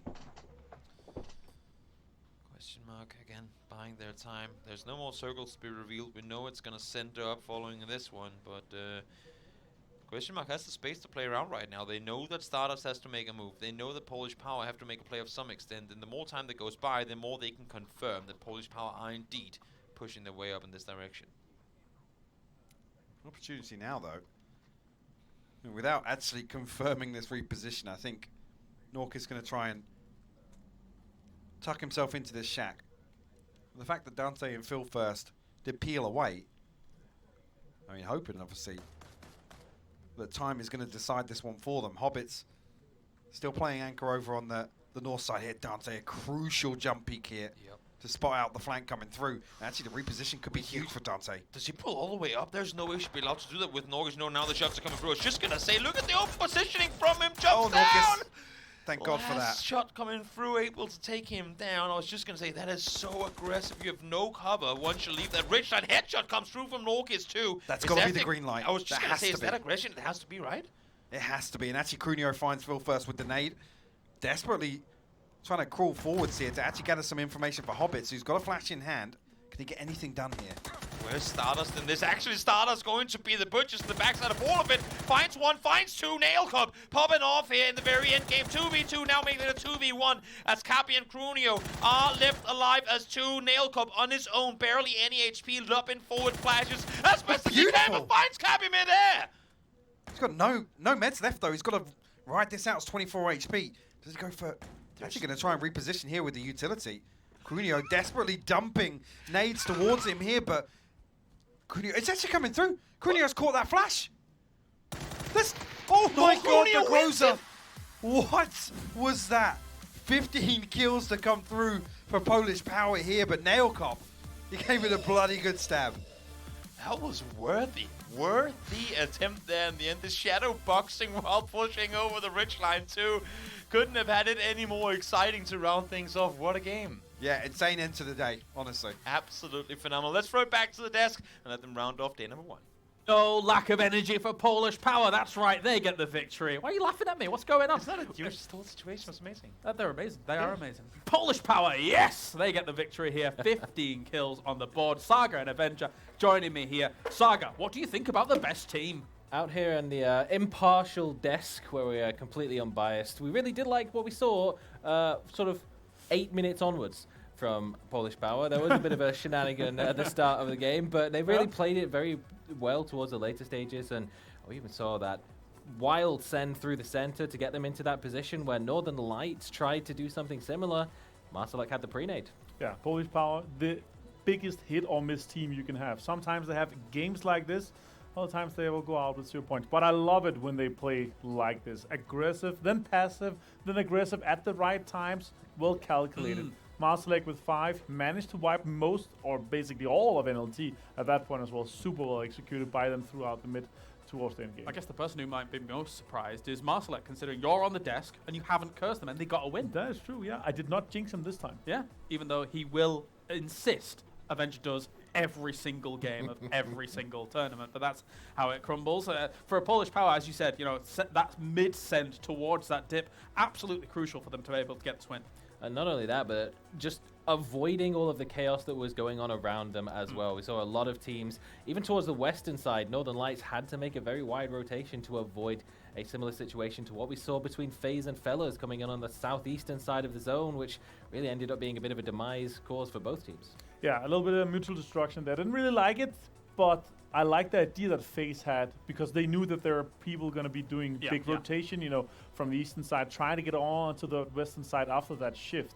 I was expecting a little bit more easy of a mob up from FaZe Clan, but they ended up kind of extending that fight for way too long, and unfortunately they ended up, mutual destruction I was talking about. Kind of crazy in terms of the split as well for Polish Power in terms of the 3-1 Marsalek over in the shed. That obviously became quite important later on. He was like a human Catherine wheel, scything through the lobby as he continued on. Marsalek's the kind of guy that either does something amazing or something odd. Yeah, it's kind of like you're hosting, really, if you think about That's it. right. Yeah. But played a crucial role as well, and the fact that Footballists weren't quite as successful in holding out a send as we might have expected, the fact that they got that revive was crazy, that they weren't able to spot him out. Iroh just, I don't know, playing 4-3 resolution or something, like it didn't quite spot him out on the side, but Polish Power were there to clean it up. Yeah, and also the way that the time was, they were hoping for the time to kind of come with them because they were inside the circle. The time that they pushed with it, they just had to delay, and then eventually they would have to come in and push that. But then again, Polish Power with the nades, we saw Norcus, we saw all of them. 15 kills is a lot. Marsalek, and it was kind of well spread out throughout the team. Yeah, well, I'm getting word that it is now time to check in on UK and Finwatch as we check in with Fellas once again. Be careful, Yellow. Garage is running down left away. This guy is nice. Yeah. Above me? Garage guy ran away like by the time. No, he's above me again. On the electric. There's two of them. There's two of them there. Yeah. Peeking above I'm just you. flexing this. I'm healing. I'm first in the garage, Yeah. Pubg. Don't watch over you. One guy might be flanking you from yellow. It's just knocked. He's on the road. Flushing me. Yeah. I'm pushing off. Are they He's still in big garage? into the same spot. He was outside with. There could be a car in here. I'm pushing with left with you. I'm trying to smoke the road I only guy got off. one first aid. No one's really far. Yeah, you play for the skills. Guy on the back ridge on the Tavern Bridge. I'm nading him. So we're running right. They're probably getting the rush off, by the way. I'm going right here. Above me on the road. Headshot. Low. He got knocked. Yeah. I'm healing. Watch out for yellow. Yeah, Rusty Mark. Watch out for the garage guy. Yeah. I'm pushing up to the road. Knock one south of me. Got one push. Above me, next to me. Yellow. Yeah. On the rock or? On the road. Road. He shoots me. On the pole. Chill. I'm stunning. I'm pushing. I'm pushing as well. Literally on yellow. Flushed one. Chill. Nice, All dead or? Flush. Get yours. I know. You got him? You got. He's not dead. He's not dead. Not dead. On me. I'm waiting. Dead kidding. I'm running on him. I naded him. He's low. Nice, I nade. You can get the car rush. on me here. How do they remain so calm? That's what I don't get. They're just so zen.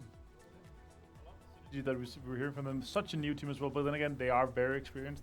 Yeah. Unfortunate, the delay, both the team losing a lot of players, well, all of the FaZe, but only one for Fellas. The delay is what causes them to have a rough time throughout, because it takes so long, because they're being very precise of what they want to do, how they want to approach the information. You can just hear how accurate the calls are. You can hear from Russelmar, he's on this ridge, he's going to be running right. He's already pre-nading that he's running right, getting a lot of damage into it. And it's just, all this takes so long for all the steps. All right, well, here's Polish Power from the previous game, and Those are some interesting numbers.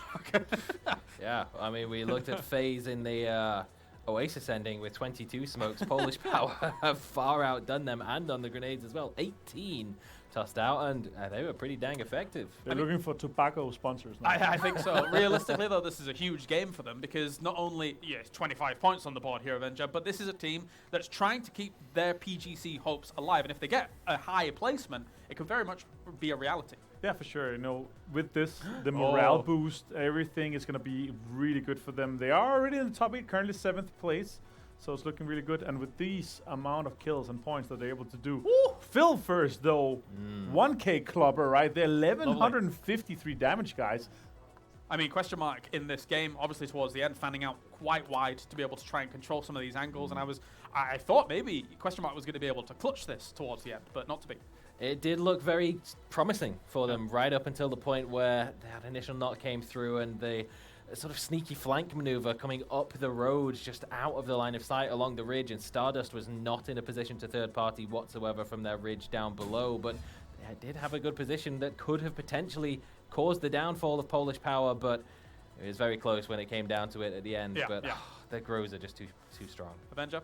Yeah, insane situation here. The reason why he's the player, the man of the match. Nice amount of headshots, both driving, also the pre-nades and everything. And then some more nades here. Unfortunately, he was in the shack here, so we're extending a little bit. Got knocked. Norcus tried to come and help, but he went down early. He got 5 kills without being alive throughout the later stages of the game, where the rest of the guys got a lot of the kills. So imagine if he stuck out and actually was alive throughout the game. He could have had double digits himself. Definitely. Great stuff coming in from Marsalek overall, being able to hold down the position and deal with the potential threats that were coming from a few angles. I think, obviously, Northern Lights being dispatched the way they were was a very important one. Marsalek dismantled them. Absolutely.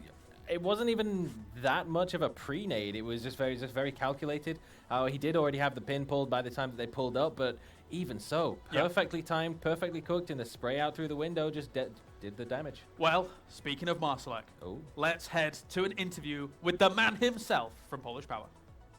I am joined by the Polish grinder himself, Marsalek. Congrats on the last game. Thank you so much. Hello, everyone. Hello, Twitch chat. Gotta say hi to the supporters in Twitch chat. Of course, PP Army. Yes. First question for you. You guys basically need a decent finish in PCS 7, and then you go to PGC. In group stages, you said the pressure really got to you guys. How do you make sure that doesn't happen again in the finals? I mean, you know, we got used already to the teams. We studied the teams a lot as well, even though we don't scrim. We studied the teams well. We decided to, like, you know, we don't have to win, as you said. We are right now. We are just focusing on the leaderboard, what's going on. Like we are focusing, for example, not to feed the teams that we don't want to gain points. So we just roll with it, and we are always a good team in the final. We proved it in the both GLLs. Unfortunately, we didn't qualify to PCS 6, but we both time proved that we are a top 5 team. So we are here to prove it again. And you're on a good track to do so. You just said you guys don't scrim. Can you walk me through that decision a little bit? Why do you think it's bad, as most other teams are scrimming?